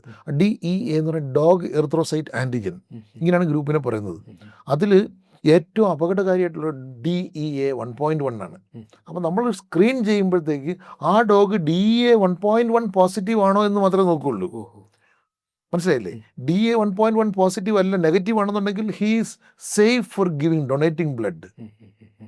അവനെ യൂണിവേഴ്സൽ ഡോണർ എന്ന് വേണമെങ്കിൽ പറയാം. നമ്മളുടെ യൂണിവേഴ്സൽ ഡോണർ ഉണ്ട്, O നെഗറ്റീവ് യൂണിവേഴ്സൽ ഡോണറാണ്. AB പോസിറ്റീവ് യൂണിവേഴ്സൽ റെസിപ്പിയൻ്റ് ആണ്. എന്ന് പറഞ്ഞ പോലെ ഈ DEA 1.1 നെഗറ്റീവ് ആയിട്ടുള്ള ഒരു ഡോഗ് യൂണിവേഴ്സൽ ഡോണറാണ്. DEA 1.1 പോസിറ്റീവ് ആയിട്ടുള്ള ഡോഗ് യൂണിവേഴ്സൽ റെസിപ്പിയൻ്റ് ആണ്. അവൻ ആരുടെ ബ്ലഡും സ്വീകരിക്കാം. അപ്പോൾ അതിൻ്റെ അകത്ത് നമ്മൾ ഈ പറഞ്ഞ കുറച്ച് വ്യത്യാസങ്ങളുണ്ടെന്നേ ഉള്ളൂ. ഇനി ഡോഗിൻ്റെ മനുഷ്യൻ തമ്മിൽ വേറെ പ്രകടമായ വ്യത്യാസമുണ്ട്. മനുഷ്യന് കൃത്യമായി ബ്ലഡ് ഗ്രൂപ്പ് നോക്കാതെ ഒരു കാരണവശാലും ബ്ലഡ് കുത്തിവെക്കാൻ പാടില്ല. എ ആൻറ്റിജൻ ഉള്ള ഒരാൾക്ക് ബി ആൻറ്റിജൻ കുത്തിവെക്കാൻ പാടില്ല. എ ബി ആൻറ്റിജൻ ഉള്ള ഒരാൾക്ക് എ ബി ആൻറ്റിജനും എ ബി നെഗറ്റീവായിട്ടുള്ള ഒരാൾക്ക് ഒ പോസിറ്റീവ് ഒരാളുടെ ബ്ലഡ് കുത്തിവെക്കാൻ പറ്റില്ല എന്ന് പറഞ്ഞതുപോലെ ഡോഗുകൾക്കും ഉണ്ട്. പക്ഷെ ഡോഗുകളുടെ പ്രത്യേകത എന്ന് പറഞ്ഞാൽ ആദ്യത്തെ ട്രാൻസ്ഫ്യൂഷന് ഒരു കുഴപ്പവും പൊതുവെ ഉണ്ടാവാറില്ല. അത് മനുഷ്യൻ അങ്ങനെയല്ല. മനുഷ്യൻ ആദ്യത്തെ ട്രാൻസ്ഫ്യൂഷന് തന്നെ ട്രാൻസ്ഫ്യൂഷൻ റിയാക്ഷൻ ഉണ്ടാകും. ഡോഗിൽ ആദ്യത്തെ ട്രാൻസ്ഫ്യൂഷൻ റിയാക്ഷൻ ഉണ്ടാവില്ല. അതൊരു വളരെ സങ്കീർണമായൊരു കാര്യമാണ്. അത് ഞാൻ പറയുന്നില്ല, അത് പറഞ്ഞാൽ ഇവിടെ ശരിയാവില്ല. പക്ഷേ ആദ്യത്തെ ട്രാൻസ്ഫ്യൂഷൻ ഒരു കുഴപ്പം ഉണ്ടാവില്ല. പക്ഷെ പിന്നെ രണ്ടാമത്തെ ട്രാൻസ്ഫ്യൂഷൻ നടത്തുമ്പോൾ കറക്റ്റായിട്ട് ഇതിന് മാച്ച് ചെയ്യുന്ന ബ്ലഡ് തന്നെ ട്രാൻസ്ഫ്യൂസ് ചെയ്യണം. അല്ലെങ്കിൽ അന്ന് ട്രാൻസ്ഫ്യൂസ് ചെയ്ത ഡോഗ് ഇപ്പോഴും ജീവിച്ചിരിപ്പുണ്ടെങ്കിൽ അവൻ്റെ ബ്ലഡ് എടുത്ത് കണ്ണും പൂട്ടി ട്രാൻസ്ഫ്യൂസ് ചെയ്യാം. ഒരു കുഴപ്പം ഉണ്ടാവില്ല. ഒന്നുകിൽ പഴയ ഡോണർ ഉണ്ടെങ്കിൽ അവൻ്റെ ബ്ലഡിന് ബ്ലഡ് എടുത്ത് ഇവിടെ കൊടുക്കാം, കണ്ണും പൂട്ടി കൊടുക്കാം. അല്ലെങ്കിൽ പുതിയ ഡോഗാണ്, അവൻ ജീവിച്ചിരിപ്പില്ല, അവൻ്റെ ബ്ലഡ് എടുക്കാൻ പറ്റില്ല എന്നുണ്ടെങ്കിൽ വേറെ ഡോഗിനെ സംഘടിപ്പിച്ച് അവൻ്റെ ബ്ലഡ് മാച്ച് ചെയ്യുന്നുണ്ടോ നോക്കിയിട്ട് മാത്രമേ സെക്കൻഡ് ട്രാൻസ്ഫ്യൂഷൻ നടത്താൻ പറ്റുള്ളൂ. ആദ്യത്തെ ട്രാൻസ്ഫ്യൂഷൻ ഒന്നും നോക്കണ്ട, കണ്ണും പൂട്ടി ട്രാൻസ്ഫ്യൂസ് ചെയ്യാം. ഇതൊരു പ്രത്യേകതയാണ് ഡോഗിനുള്ളത്. അതുകൊണ്ട് തന്നെ ഞങ്ങൾക്ക് വെറ്റിനറിയൻസിന് ആദ്യത്തെ ട്രാൻസ്ഫ്യൂഷന് ബ്ലഡ് ഗ്രൂപ്പ് നോക്കേണ്ട കാര്യം വരുന്നില്ല. അതാണ് ഞാൻ ഒരുപാട് ട്രാൻസ്ഫ്യൂഷൻ ചെയ്തിട്ടുണ്ട്. ആദ്യത്തെ ട്രാൻസ്ഫ്യൂഷൻ നമ്മൾ പൊതുവെ മാച്ച് തന്നെ ചെയ്യാറില്ല. മനസ്സിലായി സാർ. അപ്പോൾ അതാണ് വ്യത്യാസം. അതെന്നെ എത്രയോ കാലങ്ങളായി, ഒരു 5-6 കൊല്ലമായിട്ട് അലട്ടുന്ന ഒരു ചോദ്യമാണ്. കാരണം ബ്ലഡ് ഗ്രൂപ്പ് ഉണ്ട്, എങ്ങനെയാ വെച്ചപ്പോൾ സാർ കറക്റ്റായിട്ട് മനസ്സിലായി. ഇനി മറ്റൊരു കാര്യം കൊണ്ടുണ്ട്, ഡോഗിൻ്റെ ബ്ലഡ് എടുത്ത് ഹ്യൂമൻസിന് കയറ്റാൻ പറ്റില്ല. ഹ്യൂമൻസ് മരിച്ചു പോകും. ഹ്യൂമൻ ബ്ലഡ് എടുത്ത് ഡോഗിന് കയറ്റാൻ പറ്റില്ല, ഡോഗ് മരിച്ചു പോകും. പക്ഷെ ഡോഗിൻ്റെ ബ്ലഡ് ക്യാറ്റിന് കയറ്റാം. അത് പുതിയ അറിവാണ്. അതിന് അല്ലോ ട്രാൻസ്ഫ്യൂഷൻ എന്ന് പറയും. സോറി, സീനോ ട്രാൻസ്ഫ്യൂഷൻ, CXENO, സീനോ ട്രാൻസ്ഫ്യൂഷൻ എന്ന് പറയും. അത് വേറെ ഉണ്ട്. പശുവിൻ്റെ ബ്ലഡ് ആടിന് കയറ്റാൻ പറ്റും, സീനോ ട്രാൻസ്ഫ്യൂഷനാണ്. അതുപോലെ ഡോഗിൻ്റെ ബ്ലഡ് എടുത്ത് ക്യാറ്റിന് കയറ്റാൻ പറ്റും. പക്ഷേ പശുവിൻ്റെ ബ്ലഡ് എടുത്ത് ആടിന് കൊടുക്കുമ്പോഴോ ഡോഗിൻ്റെ ബ്ലഡ് എടുത്ത് ക്യാറ്റിന് കൊടുക്കുമ്പോഴോ ഒരിക്കൽ മാത്രമേ ചെയ്യാൻ പറ്റൂ, പിന്നെ ഒരിക്കലും പറ്റില്ല. പിന്നെ ഒരിക്കലും അതിനെപ്പറ്റി ചിന്തിക്കണ്ട. ഒരിക്കലും ചെയ്ത് കഴിഞ്ഞാൽ അല്ലോ ആൻറ്റിബോഡീസ് ഉണ്ടായിരിക്കും. പിന്നെ എന്ത് ട്രാൻസ്ഫ്യൂഷൻ ചെയ്താലും ശരി തന്നെ ട്രാൻസ്ഫ്യൂഷൻ റിയാക്ഷൻ ഉണ്ടാവും, ഡോണർ തട്ടിപ്പോവുകയും ചെയ്യും. ശരിക്കും പൂച്ചകളാണോ ഏറ്റവും നല്ല പെറ്റ്, അല്ലെങ്കിൽ നായ്ക്കളാണോ ഏറ്റവും നല്ല പെറ്റ് സാറിൻ്റെ അഭിപ്രായത്തിൽ? ഇത് നമ്മുടെ നാട്ടിൽ ഒരുപാട് മാർജാര സ്നേഹികളുണ്ട്. ഞാനൊരു സമ്പൂർണ്ണ മാർജാര സ്നേഹിയാണ്. കാരണം ഞാനൊരു ആനിമൽ ലവർ എന്നുള്ളത് എനിക്കെല്ലാം ഇഷ്ടമാണല്ലോ. പൂച്ചയെ ഞാൻ വളരെയധികം സ്നേഹിക്കുന്നതാണ്. നല്ല പൂച്ചകളുണ്ട്. പക്ഷേ ഞാനീ പറയുന്ന കാര്യങ്ങൾ ഒരുപക്ഷെ മാർജാര സ്നേഹികൾ അംഗീകരിക്കില്ല. പക്ഷെ ദിസ് ഈസ് എ റിയാലിറ്റി. പട്ടികൾക്ക് നമ്മൾ എത്ര കാലം ആഹാരം കൊടുത്താലും ശരി തന്നെ എന്നും നന്ദിയുള്ളവനായിരിക്കും. പൂച്ചയ്ക്ക് നന്ദി ഇല്ലാത്തത് കൊണ്ടല്ല, പൂച്ച മാർജാര സ്വഭാവം എപ്പോഴായാലും കാണിക്കും. എത്ര വർഷങ്ങളോളം അതിന് ആഹാരം കൊടുത്തുകൊണ്ടിരുന്നതിന് അറിയാതെ അതിൻ്റെ കാലിലും ചവിട്ടിപ്പോയി വാലിലും ചവിട്ടിപ്പോയി ചെയ്താൽ പെട്ടെന്ന് തിരിഞ്ഞ് കടിക്കും. പട്ടി അങ്ങനെ കടിക്കില്ല. ഇങ്ങനൊരു വ്യത്യാസമുണ്ട്. അത് നന്ദിയില്ലായ്മ കൊണ്ടല്ല, പൂച്ചയുടെ സ്വതസിദ്ധമായൊരു റിയാക്ഷനാണത്. എന്നാൽ പൂച്ചയ്ക്ക് പട്ടികളെക്കാൾ ഒരുപാട് വ്യത്യാസങ്ങളുണ്ട്. പൂച്ചയ്ക്ക് പല കലാമിറ്റീസും പല കാര്യങ്ങളും നേരത്തെ കൂട്ടി പ്രെഡിക്റ്റ് ചെയ്യാൻ പറ്റും. മരണം പ്രെഡിക്റ്റ് ചെയ്യാൻ പറ്റുമെന്ന് ഞാൻ ഒരുപാട് കേട്ടിരിക്കുന്നു. അതുകൊണ്ട് തന്നെ പൂച്ചയ്ക്ക് എമോഷൻസ് വളരെയധികമുണ്ട്, നന്നായിട്ട് പ്രകടിപ്പിക്കും പൂച്ചകൾ. അപ്പോൾ അതുകൊണ്ട് എന്നെ സംബന്ധിച്ചിടത്തോളം എനിക്ക് പൂച്ചയും പട്ടിയൊക്കെ ഒരുപോലെയാണ്. ഒരു ബീയിങ് ആൻ അനിമൽ ഡോക്ടർ എന്നെ സംബന്ധിച്ചിടത്തോളം ഇതെല്ലാം ഒരുപോലെ തന്നെയാണ്. എൻ്റെ അരുമകൾ തന്നെയാണ് ഇതെല്ലാം. പക്ഷേ ദിസ് ഈസ് എ റിയാലിറ്റി. ഈ നന്ദി എന്നുള്ളതല്ല, റിയാക്ഷൻ്റെ കാര്യത്തിൽ നേരെ മറിച്ച് ഒരു പട്ടിയാണെങ്കിൽ അതിനെ വേദനിപ്പിച്ച് കഴിഞ്ഞാൽ അതിനെന്നും ആഹാരം കൊടുക്കുന്ന ആളുടെ പെട്ടെന്ന് തിരിഞ്ഞത് നക്കുകയുള്ളൂ, കടിക്കില്ല, അല്ലെങ്കിൽ ചെറുതായിട്ടൊന്ന് പിടിക്കുകയുള്ളൂ. സാർ, പിന്നെ ഞാൻ കേട്ടൊരു കാര്യം എന്ന് വെച്ചാൽ, നമ്മൾ നായ്ക്കൾ, പൂച്ചകളൊക്കെ ഉണ്ടല്ലോ, പെറ്റ്സിന് നമ്മൾക്ക് വരുന്ന അസുഖങ്ങൾ കണ്ടെത്താനും സാറ് പറഞ്ഞല്ലോ, ഇതുവരെ എന്താ പുതിയത് വരാൻ പോകുന്നത് അറിയിക്കാൻ പറ്റും എന്ന് പറഞ്ഞല്ലോ. അതേപോലെ ഈ ക്യാൻസർ, അതേപോലെ പല അസുഖങ്ങളും മുൻകൂട്ടി എന്ന് പറഞ്ഞാൽ അത് തുടങ്ങുന്നത് തന്നെ കണ്ടുപിടിക്കാൻ പറ്റുമെന്ന് പറഞ്ഞു കേട്ടിട്ടുണ്ട്. അത് അതിൽക്ക് അതിൻ്റെ സ്മെല്ല്, നമ്മുടെ ശരീരത്തിൽ ഉണ്ടാകുന്ന സ്മെല്ലിന് വ്യത്യാസം ഉണ്ടല്ലോ, അത് കൂടെ കണ്ടുപിടിക്കാൻ പറ്റും. അത് സാറിന് അത് അറിയാവുന്നതിനെ പറ്റി? ഇന്നും അജ്ഞാതമായിട്ടുള്ളൊരു വലിയ മേഖലയാണിത്. ദുരൂഹമായിട്ട് കിടക്കുകയാണ്. ഇത് അനിമൽസിന് എന്തൊക്കെ ചെയ്യാൻ പറ്റുമെന്ന് ഇതൊന്നും നമുക്ക് ഒരിക്കലും പ്രെഡിക്റ്റ് ചെയ്യാനോ നമുക്കൊരിക്കലും കണ്ടുപിടിക്കാൻ പോലും പറ്റില്ല. നമ്മൾ വിചാരിക്കും നമ്മളാണ് ഏറ്റവും ചിന്താശേഷിയുള്ളവരും, നമ്മളാണ് ഏറ്റവും കഴിവുള്ളവരും. ഇങ്ങനെയല്ല. പ്രകൃതി ഈ മൃഗങ്ങളെ, മിണ്ടാപ്രാണികൾ സൃഷ്ടിച്ചിരിക്കുന്നത് നമ്മളെക്കാളിലും കഴിവുള്ളവരായിട്ടാണ്. സൂററ്റിൽ പ്ലേഗ് ഉണ്ടാവും, സൂററ്റിൽ ഈ ഭൂമി കുലുക്കം ഉണ്ടാവുന്നതിന് എത്രയോ മണിക്കൂറുകൾക്ക് മുമ്പ് തന്നെ അവിടെ നിന്നും ആ എലികളും അവിടെയുള്ള പട്ടികളും പക്ഷികളും ഒക്കെ ഓടി രക്ഷപ്പെട്ടു. അപ്പം നാച്ചുറൽ കലാമിറ്റീസ് നേരത്തെ കൂട്ടി മനസ്സിലാക്കാനുള്ള കഴിവ് നമുക്കൊന്നും ഇല്ല. കഴിവ് മനുഷ്യനവിടെ കിടന്ന് മരിച്ചു പോകുമായിരുന്നു, പക്ഷേ മൃഗങ്ങളൊക്കെ ഓടി രക്ഷപ്പെട്ടു. അപ്പോൾ നാച്ചുറൽ കലാമിറ്റീസ് നേരത്തെ കൂട്ടി പ്രെഡിക്റ്റ് ചെയ്യാൻ പറ്റും. പല അസുഖങ്ങളും നേരത്തെ പ്രെഡിക്റ്റ് ചെയ്യാൻ പറ്റും. മരണം നേരത്തെ predict ചെയ്യാൻ പറ്റും എന്ന് പറയപ്പെടുന്നു. ഇതിന് വിശദമായ തെളിവുകളൊന്നും ഇല്ല. ഇതൊക്കെ സ്റ്റിൽ അണ്ടർ കൺസിഡറേഷൻസ്, അല്ലെങ്കിൽ സ്റ്റിൽ ഇപ്പോഴും ഒരു പഠന വിധേയക്കാണ്. ഗവേഷണത്തിൻ്റെ ലെവലിലിരിക്കുന്ന കാര്യങ്ങളാണ്. എന്നാലും എല്ലാവർക്കും അറിയാം മരണം predict ചെയ്യാൻ. എത്രയോ വീടുകളെ പറ്റി എനിക്കറിയാം. മരണം ഉണ്ടാകുന്ന ദിവസങ്ങൾ മുമ്പ് തന്നെ പട്ടി വല്ലാതെ ബഹളം ഉണ്ടാക്കി എന്തോ സംഭവിക്കാൻ പോകുന്നു എന്നുള്ളത് ആ വീട്ടുകാർക്ക് വ്യക്തമായി. ആ 2 ദിവസം കഴിഞ്ഞപ്പോഴത്തേക്കാണ് അവിടുത്തെ പ്രധാനപ്പെട്ട ഗൃഹനാഥൻ മരിച്ചു പോകുന്നത്. അപ്പോൾ ആ മരണം കൃത്യമായിട്ട് അവൻ predict ചെയ്തു. അവൻ അറിഞ്ഞൂടാത്തവർ പറയുന്നു കാലനെ കാണുന്നുണ്ടെന്നൊക്കെ പറയുന്നു. അങ്ങനൊന്നും ഇല്ല. പക്ഷേ there is something which is sixth sense. നമുക്കറിയാത്ത സിക്സ്ത് സെൻസ്, നമ്മൾ കാണാത്ത സിക്സ്ത് സെൻസ്, നമുക്കില്ലാത്തൊരു സാധനം അവർക്കുണ്ട്. അതില്ലെന്ന് ആർക്കും പറയാൻ പറ്റില്ല. 6ാം ഇന്ദ്രിയം ഇല്ലെന്ന് ആർക്കും പറയാൻ പറ്റില്ല. ഇല്ല, പറ്റില്ല. അമ്മയ്ക്ക് നായ്ക്കളകത്ത് പോറ്റുന്നതുകൊണ്ട് കുറച്ച് എതിർപ്പുള്ള ആളാണ്. പക്ഷെ എനിക്ക് നായ്ക്കൾ അകത്ത്, അതായത് വീട്ടിനകത്ത് പോറ്റാനാണ് ഇഷ്ടം. കാരണം അവരവിടെയാണ് സേഫ് എന്നാണ് ഞാൻ അത് ഈ കാലത്തിൽ വന്ന മാറ്റം കൊണ്ടാവാം. സാറ് നേരത്തെ പറഞ്ഞു, പണ്ട് നമ്മൾ ഗാർഡ്സിനെ ഗാർഡായിട്ടാണ് ഇതിനെ കണ്ടിരുന്നത്. ഇപ്പോൾ അത് മാറി എന്ന് പറഞ്ഞു. അപ്പോൾ ശരിക്കും നമ്മൾ മൃഗങ്ങളെ, പെറ്റ്സിനെ അകത്താണോ പുറത്തിട്ടിട്ടാണോ വളർത്തുന്നത് നല്ലത്? അതിനെന്താ സാറിൻ്റെ അഭിപ്രായം? എന്തെങ്കിലും സയൻറ്റിഫിക് അതിനെന്തെങ്കിലും ഉണ്ടോ? എന്തെങ്കിലും ഞാൻ അർത്ഥശങ്കയില്ലാതെ എൻ്റെ പെറ്റ് ഓണേഴ്സ്, എൻ്റെ പെറ്റ് പേരൻസിനോട് പറയാറുണ്ട്, എപ്പോഴും നമ്മളുടെ പെറ്റ്സിന്, അത് പട്ടിയാവട്ടെ പൂച്ചയാവട്ടെ, നമ്മുടെ പെറ്റ്സിനെ എപ്പോഴും വീട്ടിനകത്ത് വളർത്തുന്നതാണ് ഏറ്റവും നല്ലത്. നമുക്കും സേഫ്റ്റി ഉണ്ട്, നമ്മുടെ പെറ്റ്സിനും സേഫ്റ്റി. പണ്ടത്തെ പോലെ അല്ല. പണ്ടൊക്കെ എന്ന് പറഞ്ഞാൽ വീട്ടിലൊരു പട്ടി ഉണ്ടെന്നുണ്ടെങ്കിൽ വീട്ടിനകത്തൊരു, അവിടെ ഒരു കൂടിനകത്തൊരു പട്ടി ഉണ്ടെങ്കിൽ അവിടെ ഒരു കള്ളൻ കയറുകയില്ലായിരുന്നു. കള്ളന് ഭയങ്കര പേടിയായിരുന്നു. ഇന്നങ്ങനല്ല, വന്ന് കയറുന്നത് വടിവാളുമായിട്ടാണ് വരുന്നത്. അവൻ എന്തിനേയും അവൻ ഡിസ്ട്രക്ഷന് വേണ്ടി തന്നെ വരുന്നതാണ്. ഡിറ്റർമിൻഡ് ആണ് അവൻ. അന്നത്തെ ഡിറ്റർമിനേഷനൊന്നും കള്ളനില്ലായിരുന്നു. അന്ന് പാവപ്പെട്ട ഇത്തിക്കരപ്പക്കിയെ പോലെയോ ഒക്കെ ഉള്ളൊരു പാവപ്പെട്ട കള്ളന്മാരായിരുന്നു. അപ്പോൾ ഇന്നങ്ങനല്ല. ഇന്ന് കള്ളന്മാരല്ല വരുന്നത്, ക്രിമിനൽസാണ് വരുന്നത്. അപ്പോൾ ഈ ക്രിമിനൽസ് കയ്യിൽ അത്യന്താധുനികമായ ആയുധങ്ങളും പൊടികളും ഒക്കെ ആയിട്ടാണ് വരുന്നത്. അത് പട്ടിയെങ്കിൽ പട്ടി, ആരായാലും അവൻ മുഖത്ത് വെതറും വെട്ടുകയും ചെയ്യും.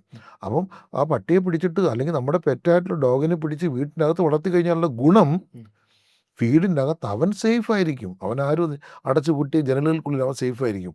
ഇനി ശ്വാന നിദ്ര നമ്മൾ പറയില്ലേ, ഒരു പിൻ ഡ്രോപ്പ് മതി അവൻ പെട്ടെന്ന് ഞെട്ടി എണീക്കും. നമ്മൾ എണീക്കില്ല, നമ്മൾ കുറുക്കം വലിച്ചുറങ്ങും, പക്ഷെ അവൻ എഴുന്നേക്കും. ആ ജനലിൻ്റെ കൊളുത്ത് ചെറുതായിട്ട് അനക്കുന്ന ശബ്ദം മതി അവൻ അലേർട്ടാവും. ബൗ, അവൻ അലേർട്ടായിട്ട് അലേർട്ട്നെസ്സിൻ്റെ ഒരു കുരയുണ്ട്. അതെല്ലാം നമുക്ക് എല്ലാവർക്കും മനസ്സിലാവുകയും ചെയ്യും. അലേർട്ടായി, സംതിങ് ഈസ് ദെയർ. അപ്പം നമ്മളെല്ലാവരും എഴുന്നേക്കും. അവൻ്റെ കുര, അവൻ നിർത്താതെയുള്ളവൻ്റെ അലേർട്ടായിട്ടുള്ള കുര. ഇതാണ് ഡോഗിനെ അകത്ത് വളർത്തിയാലുള്ള ഗുണം. പിന്നെ അകത്ത് ഡോഗിൻ്റെ ഒരു കരച്ചിൽ, കുര കേട്ട് കഴിഞ്ഞാൽ പുറത്തൊരുത്തിനും അങ്ങനെ ഭേദനം ചെയ്ത് അകത്ത് കയറില്ല. എന്താ ഉള്ളിലുള്ളതെന്ന് അറിയില്ലല്ലോ. പിന്നെ അകത്തൊരു ചെറിയ മിനിയേച്ചർ പിൻഷറിൻ്റെ കുര മതി. അകത്ത് ഏത് ബ്രീഡാണ് ഉള്ളതെന്ന് അറിഞ്ഞൂടാ. അത് മതിയോ? കയറില്ല, ആരും കയറില്ല. ആ ധൈര്യപൂർവ്വം ഒരുത്തരും കയറില്ല അകത്ത്. സാറിപ്പം പറഞ്ഞല്ലോ മരണം മുൻകൂട്ടി കഴിഞ്ഞ്, അത് എന്താ വെച്ചാൽ ഗവേഷണത്തിലാണ്.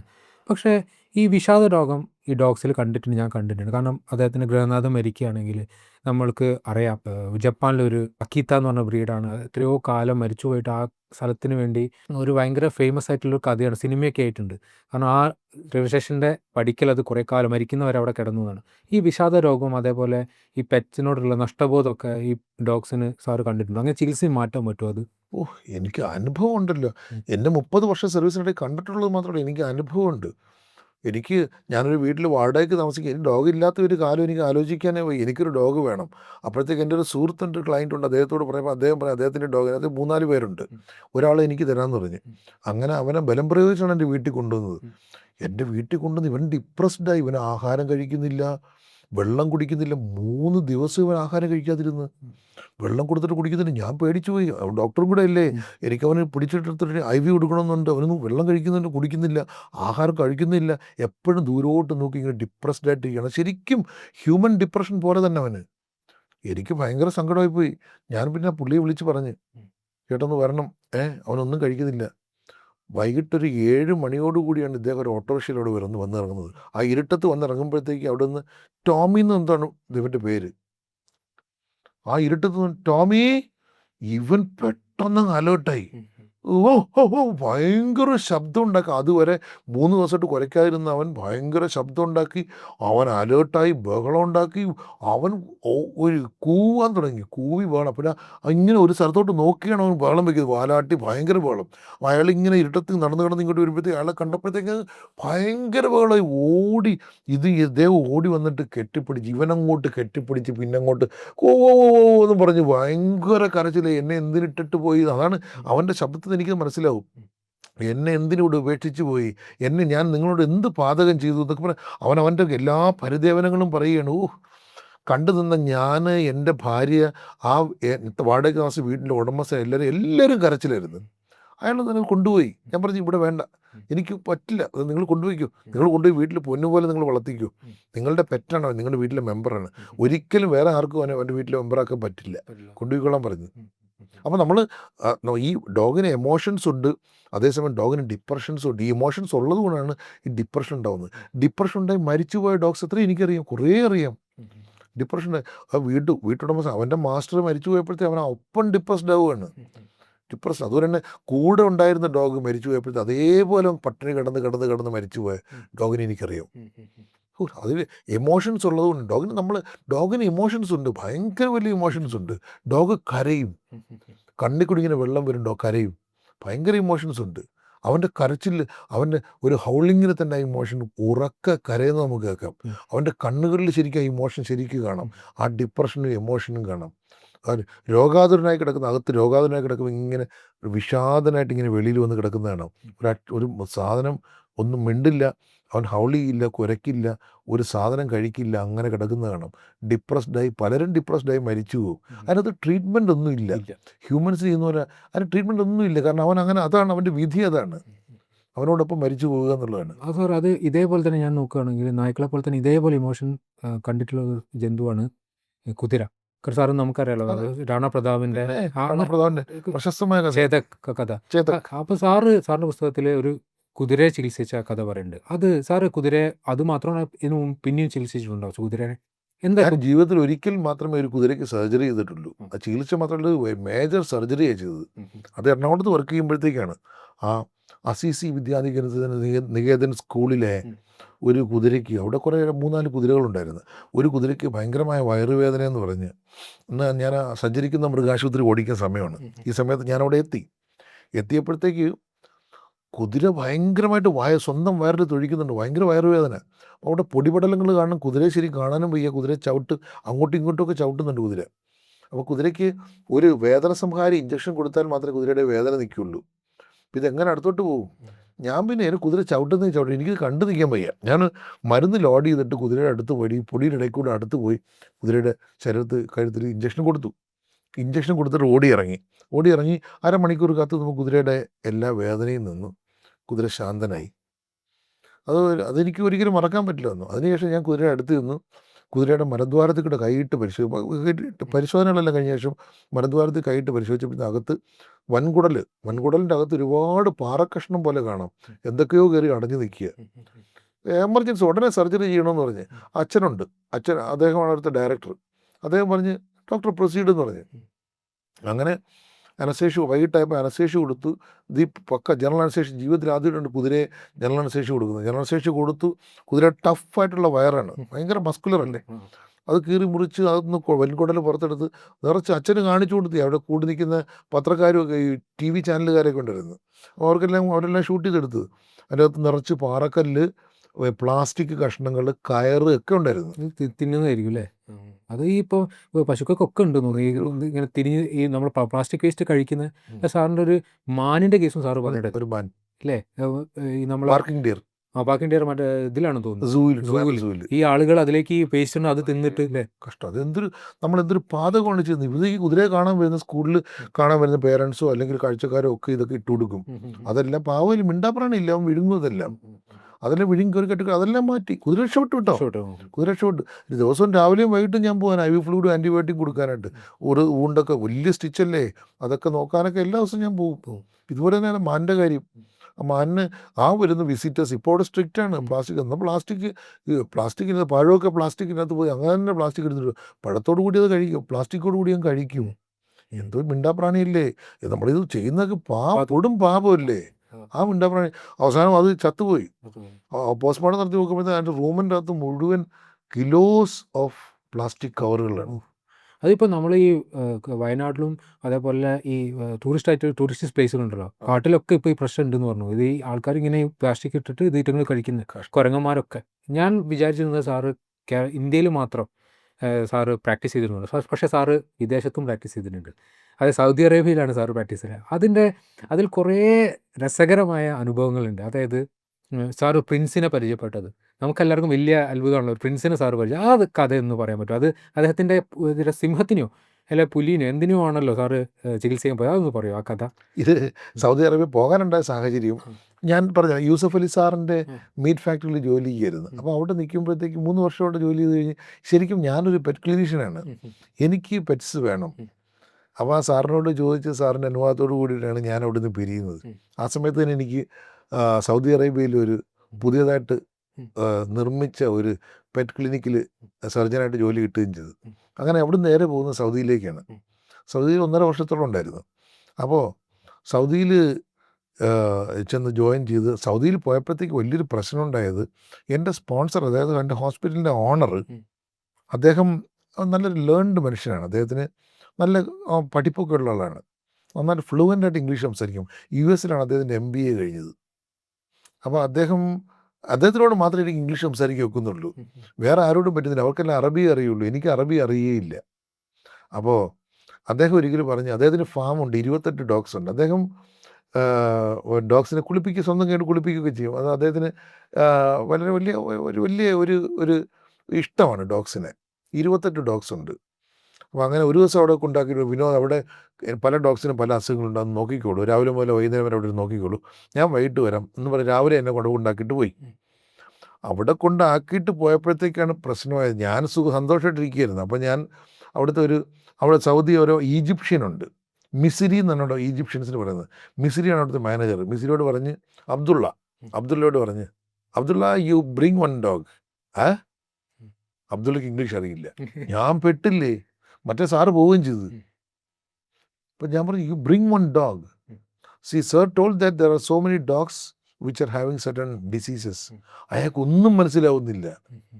അയാൾ ഹൂ എന്നൊക്കെ പറഞ്ഞാൽ അറബിയിൽ എന്തോ പറയുന്നുണ്ട്, എനിക്കൊന്നും മനസ്സിലാവുന്നില്ല. അപ്പോഴത്തേക്ക് വേറെ 2 പയ്യന്മാർ അവിടെ തൂത്തോണ്ട് നിന്ന പയ്യന്മാരുണ്ട്. അവന്മാരൊക്കെ ഞാൻ പറഞ്ഞ്, see you bring the dog. 2 Yemeni പയ്യന്മാർ, അവന്മാർക്ക് ഇംഗ്ലീഷിൻ്റെ ABCD അറിയില്ല. അപ്പോഴാണ് ഞാൻ പെട്ടുപോയ കഥ അറിയുന്നത്. ഞാൻ പെട്ടല്ലോ, ഇനിയിപ്പോൾ എന്ത് ചെയ്യും, എനിക്ക് വിശക്കുന്നെന്ന് പോലും പറയാൻ അവന്മാർക്ക് പറ്റുന്നില്ല. അപ്പം ഞാൻ പറഞ്ഞു, ഡോഗ് കുത്ത്.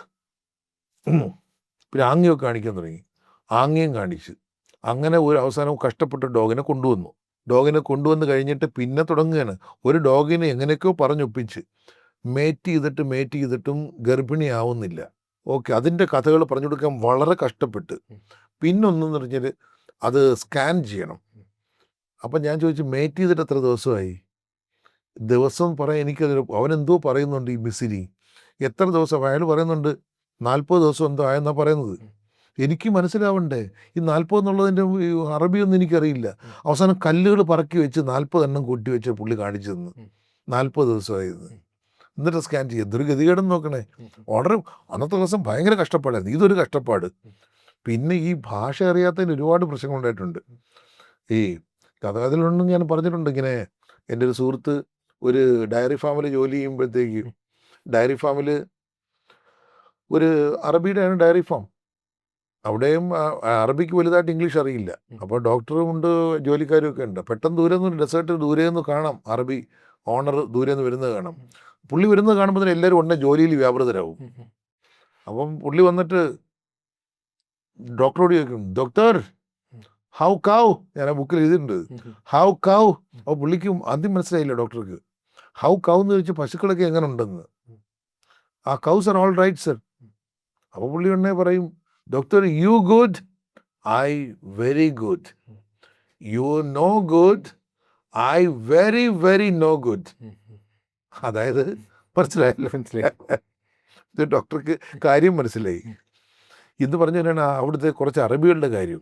ഹോസ്പിറ്റലിൽ വണ്ടിയെ കൊണ്ട് വരുന്നവരിൽ ഏതാണ്ട് 50% ഇംഗ്ലീഷ് അറിഞ്ഞുകൂടാത്തവരാണ്. ഞാനതിൽ പെട്ടുപോവുക. എനിക്ക് അവിടെ ട്രാൻസ്ലേറ്ററായിട്ട് വെച്ചിരുന്ന അവനും അറിഞ്ഞൂടെ ഇംഗ്ലീഷ് നേരം വണ്ണം. എല്ലാം കൂടെ അവയിൽ വരുകയായി. അവസാനം അങ്ങനെ ഒരുപാട് പ്രശ്നങ്ങളുണ്ടായി. ഈ ഞാൻ പറയുന്ന അവർക്ക് മനസ്സിലാവുന്നില്ല, അവർ പറയുന്നത് എനിക്ക് മനസ്സിലാവുന്നില്ല. പക്ഷേ ചില നല്ല എഡ്യൂക്കേറ്റഡ് ആയിട്ടുള്ള ആൾക്കാർ വരുന്നുണ്ട്, അവർ നല്ല ഭംഗിയായിട്ട് സംസാരിക്കും. ഭൂരിഭാഗം വരെ 50% ആൾക്കാർക്ക് അറിയില്ല, ഇംഗ്ലീഷ് അറിയില്ല. അതിൻ്റെ ഒരുപാട് വ്യത്യാസങ്ങളുണ്ടായി, പ്രശ്നങ്ങളുണ്ടായി. പിന്നെ ഉള്ളതെന്ന് പറഞ്ഞാൽ നമ്മുടെ ഇവിടുത്തെ പോലെ അല്ല. അവിടെ ഡോഗിനെ വളർത്തുക എന്ന് പറയുന്നത് ഇവിടുത്തെ പോലെ ചെറിയ ബ്രീഡുകളൊന്നുമില്ല. ഈ പഗ്, ഷിറ്റ്സു, മിനിയേച്ചർ പിൻഷർ ഇങ്ങനെയുള്ള സാധനങ്ങളൊന്നും അവിടെ ഇല്ല. അവർക്ക് താല്പര്യമേ ഇല്ല. അവർക്ക് German shepherd, rottweiler, German ഷെഫേർഡും റോട്ട് വീലറുമാണ്, സൈബീരിയൻ ഹസ്കിയും, ഇതാണ് ഏറ്റവും കൂടുതൽ. അതിൽ റോട്ട് വീലേഴ്സ് ഇവിടുന്ന് ഞാൻ കണ്ടിട്ടില്ല അത്രയും വലിയ റോട്ട് വീലേഴ്സ്. 50 കിലോ 60 കിലോ ഉള്ള റോട്ട് വീലേഴ്സിനെ കൊണ്ടുവരും. അപ്പം അതും പോരാ, അവർ പറയുന്ന പറഞ്ഞാൽ, doctor this dog only 50 kilo, I want to make 70 kilo, you give injection. അപ്പോൾ എൻ്റെ സ്പോൺസർ ചോദിച്ച്, ഡോക്ടറെ അങ്ങനെ വലിയ ഇഞ്ചെക്ഷൻ ഉണ്ടോ? ഞാൻ പറഞ്ഞു അങ്ങനത്തെ ഇഞ്ചെക്ഷൻ നിലവിലില്ല. പിന്നെ ഡോപ്പ് ചെയ്യുന്ന ഇഞ്ചെക്ഷൻസ് ഉണ്ട്. ഇപ്പോൾ സ്പോട്ടിംഗ് ആയിട്ടുള്ള spotting camels, spotting horses, spotting ഡോഗ്സിനൊക്കെ അവരുടെ മെറ്റബോളിക് റേറ്റ് കൂടാനും സ്പോട്ടിങ്ങിൻ്റെ ശരിക്കും ഓടുന്നതിൻ്റെ ആ ഒരു പെർഫോമൻസ് കൂടാനും ഒക്കെ ഉള്ള മരുന്നുണ്ട്. അതെവിടെ കിട്ടും? നമ്മൾ കിട്ടുവാൻ ഇവിടെ കിട്ടും, കേരളത്തിൽ കിട്ടും.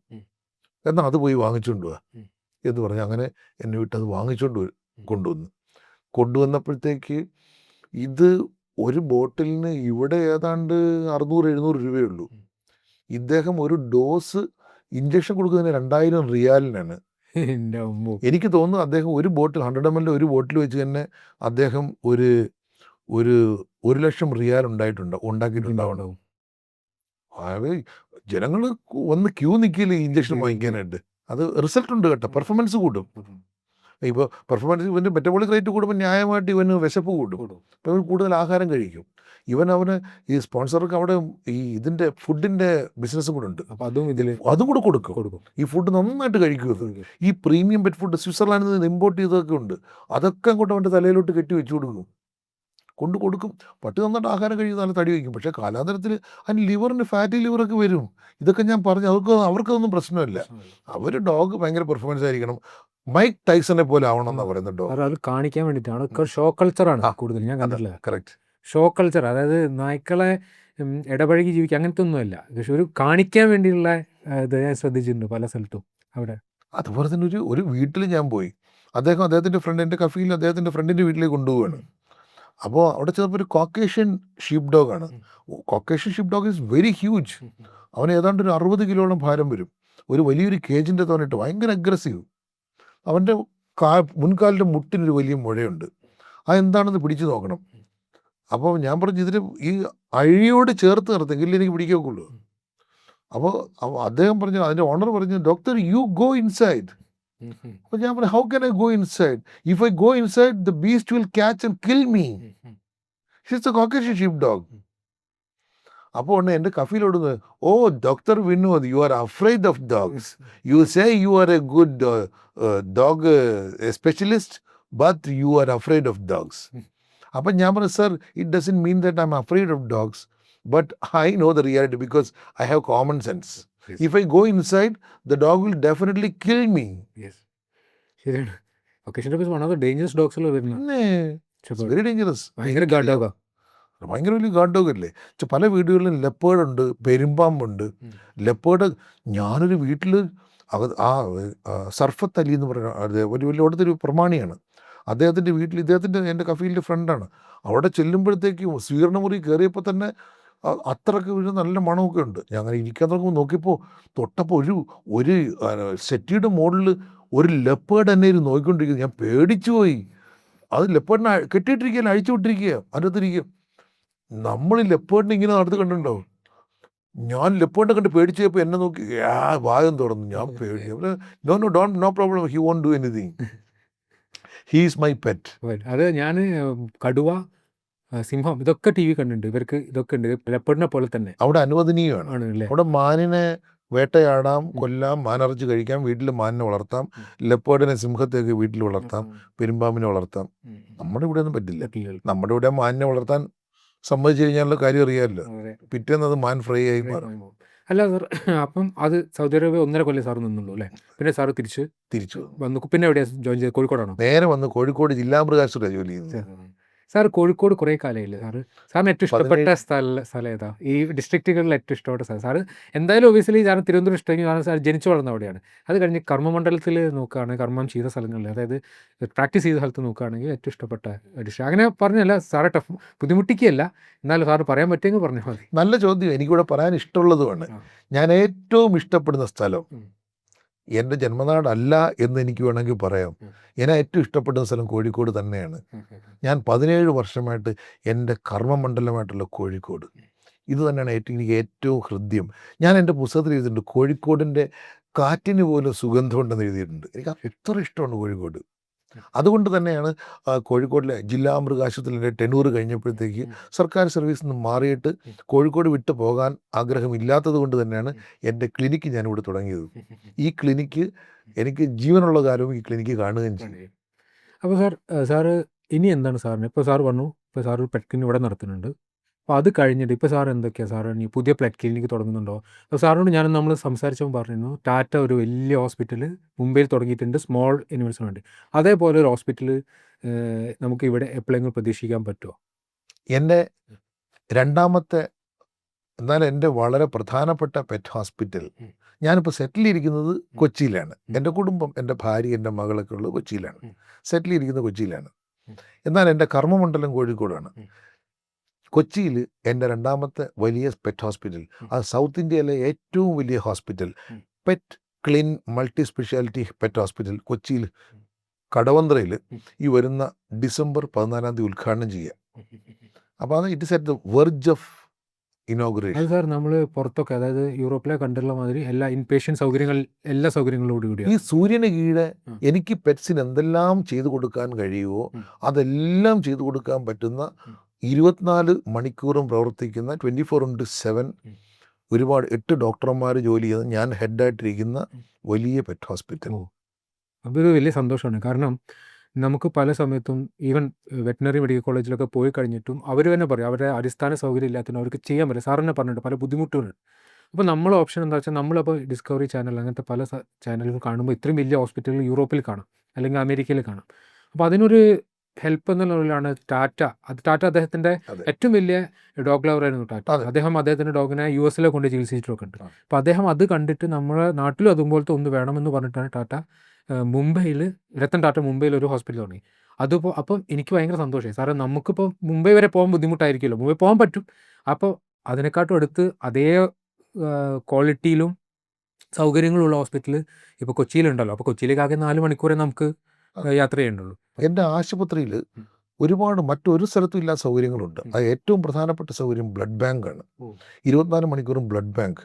കാരണം വെച്ചാൽ ഡോഗിന് ഇപ്പോൾ വളരെ കിട്ടാക്കനി പോലെയാണ് ബ്ലഡ്. അപ്പോൾ ഞാൻ കൊച്ചിയിൽ എൻ്റെ പെറ്റ് പേരൻസിൻ്റെ ഡോണേഴ്സ് ഫോറം ഉണ്ടാക്കുന്നുണ്ട്. അവർക്കെല്ലാം പ്രത്യേക ഡിസ്കൗണ്ടും അവർ പ്രത്യേക സമ്മാനങ്ങളും അവരുടെ പെറ്റ്സിന് വേണ്ടി എല്ലാ സൗകര്യങ്ങളും ചെയ്തു കൊടുത്തുകൊണ്ടുള്ള പല സൗജന്യങ്ങളും ചെയ്തു കൊടുത്തുകൊണ്ടുള്ള pet donors blood donors forum ഉണ്ടാക്കുന്നുണ്ട്. അങ്ങനെ ബ്ലഡ് കളക്ട് ചെയ്ത് ഗ്രൂപ്പ് തരംതിരിച്ച് അത് ശേഖരിച്ച് ഇന്ത്യയിലെമ്പാടുമുള്ള എയിലിംഗ് ആയിട്ടുള്ള മരണം കാത്തു കഴിയുന്ന ഡോഗ്സിന് ബ്ലഡ് 24 മണിക്കൂർ കൊണ്ട് എത്തിച്ചു കൊടുത്ത്, ബ്ലഡ് മാത്രമല്ല ബ്ലഡിൻ്റെ കമ്പോണൻസ്, അതായത് RBC suspension, WBC, platelet, plasma, അങ്ങനെയൊക്കെയുള്ള കമ്പോണൻസ് ഒക്കെ വേർതിരിച്ച് എത്തിച്ചു കൊടുക്കുന്ന വലിയൊരു ട്രാൻസ്ഫ്യൂഷൻ ഡിപ്പാർട്ട്മെൻറ്റ് തന്നെ എനിക്ക് പുതിയ ഹോസ്പിറ്റലുണ്ട്. അതുപോലെ തന്നെ ഞാൻ കാർഡിയോളജിയിലൊക്കെ കുറച്ച് എക്സ്പെർട്ടൈസ് ഉണ്ടായ ആളാണ്. ഇപ്പോൾ cardiology, dermatology, nephrology, dialysis, haemodialysis, peritoneal dialysis unit, അങ്ങനെയുള്ള ഒരുപാട് സംവിധാനങ്ങൾ ഉൾക്കൊള്ളിച്ചുകൊണ്ടുള്ള ഒരു വലിയ സമുച്ചയമായിരിക്കും എൻ്റെ പുതിയ ഹോസ്പിറ്റൽ കൊച്ചിയിൽ. അപ്പം സാറിനി തുടർന്നുള്ള സാറിൻ്റെ കർമ്മമണ്ഡലം കോഴിക്കോടും അതേപോലെ കൊച്ചിയിലും ഉണ്ടാവും. കോഴിക്കോടും കൊച്ചിയും ഉണ്ടാവും. ഞാൻ കോഴിക്കോട് വിട്ട് ഒരു കളിയില്ല. അയ്യോ. സാറിന് എല്ലാ ഭാവങ്ങളും നേരുന്നു. സാറിൻ്റെ ഫ്യൂച്ചർ ഇതേപോലെ തന്നെ കളർഫുൾ ആയിട്ടും കുറേ നായ്ക്കളെ മാത്രമല്ല എല്ലാ മൃഗങ്ങളും, സാർ ഒരു അനിമൽ ലവറാണല്ലോ, എല്ലാ മൃഗങ്ങളെയും സംരക്ഷിക്കാൻ സാറിന് പറ്റട്ടെ. നന്ദി, നമസ്കാരം. Thank you very much.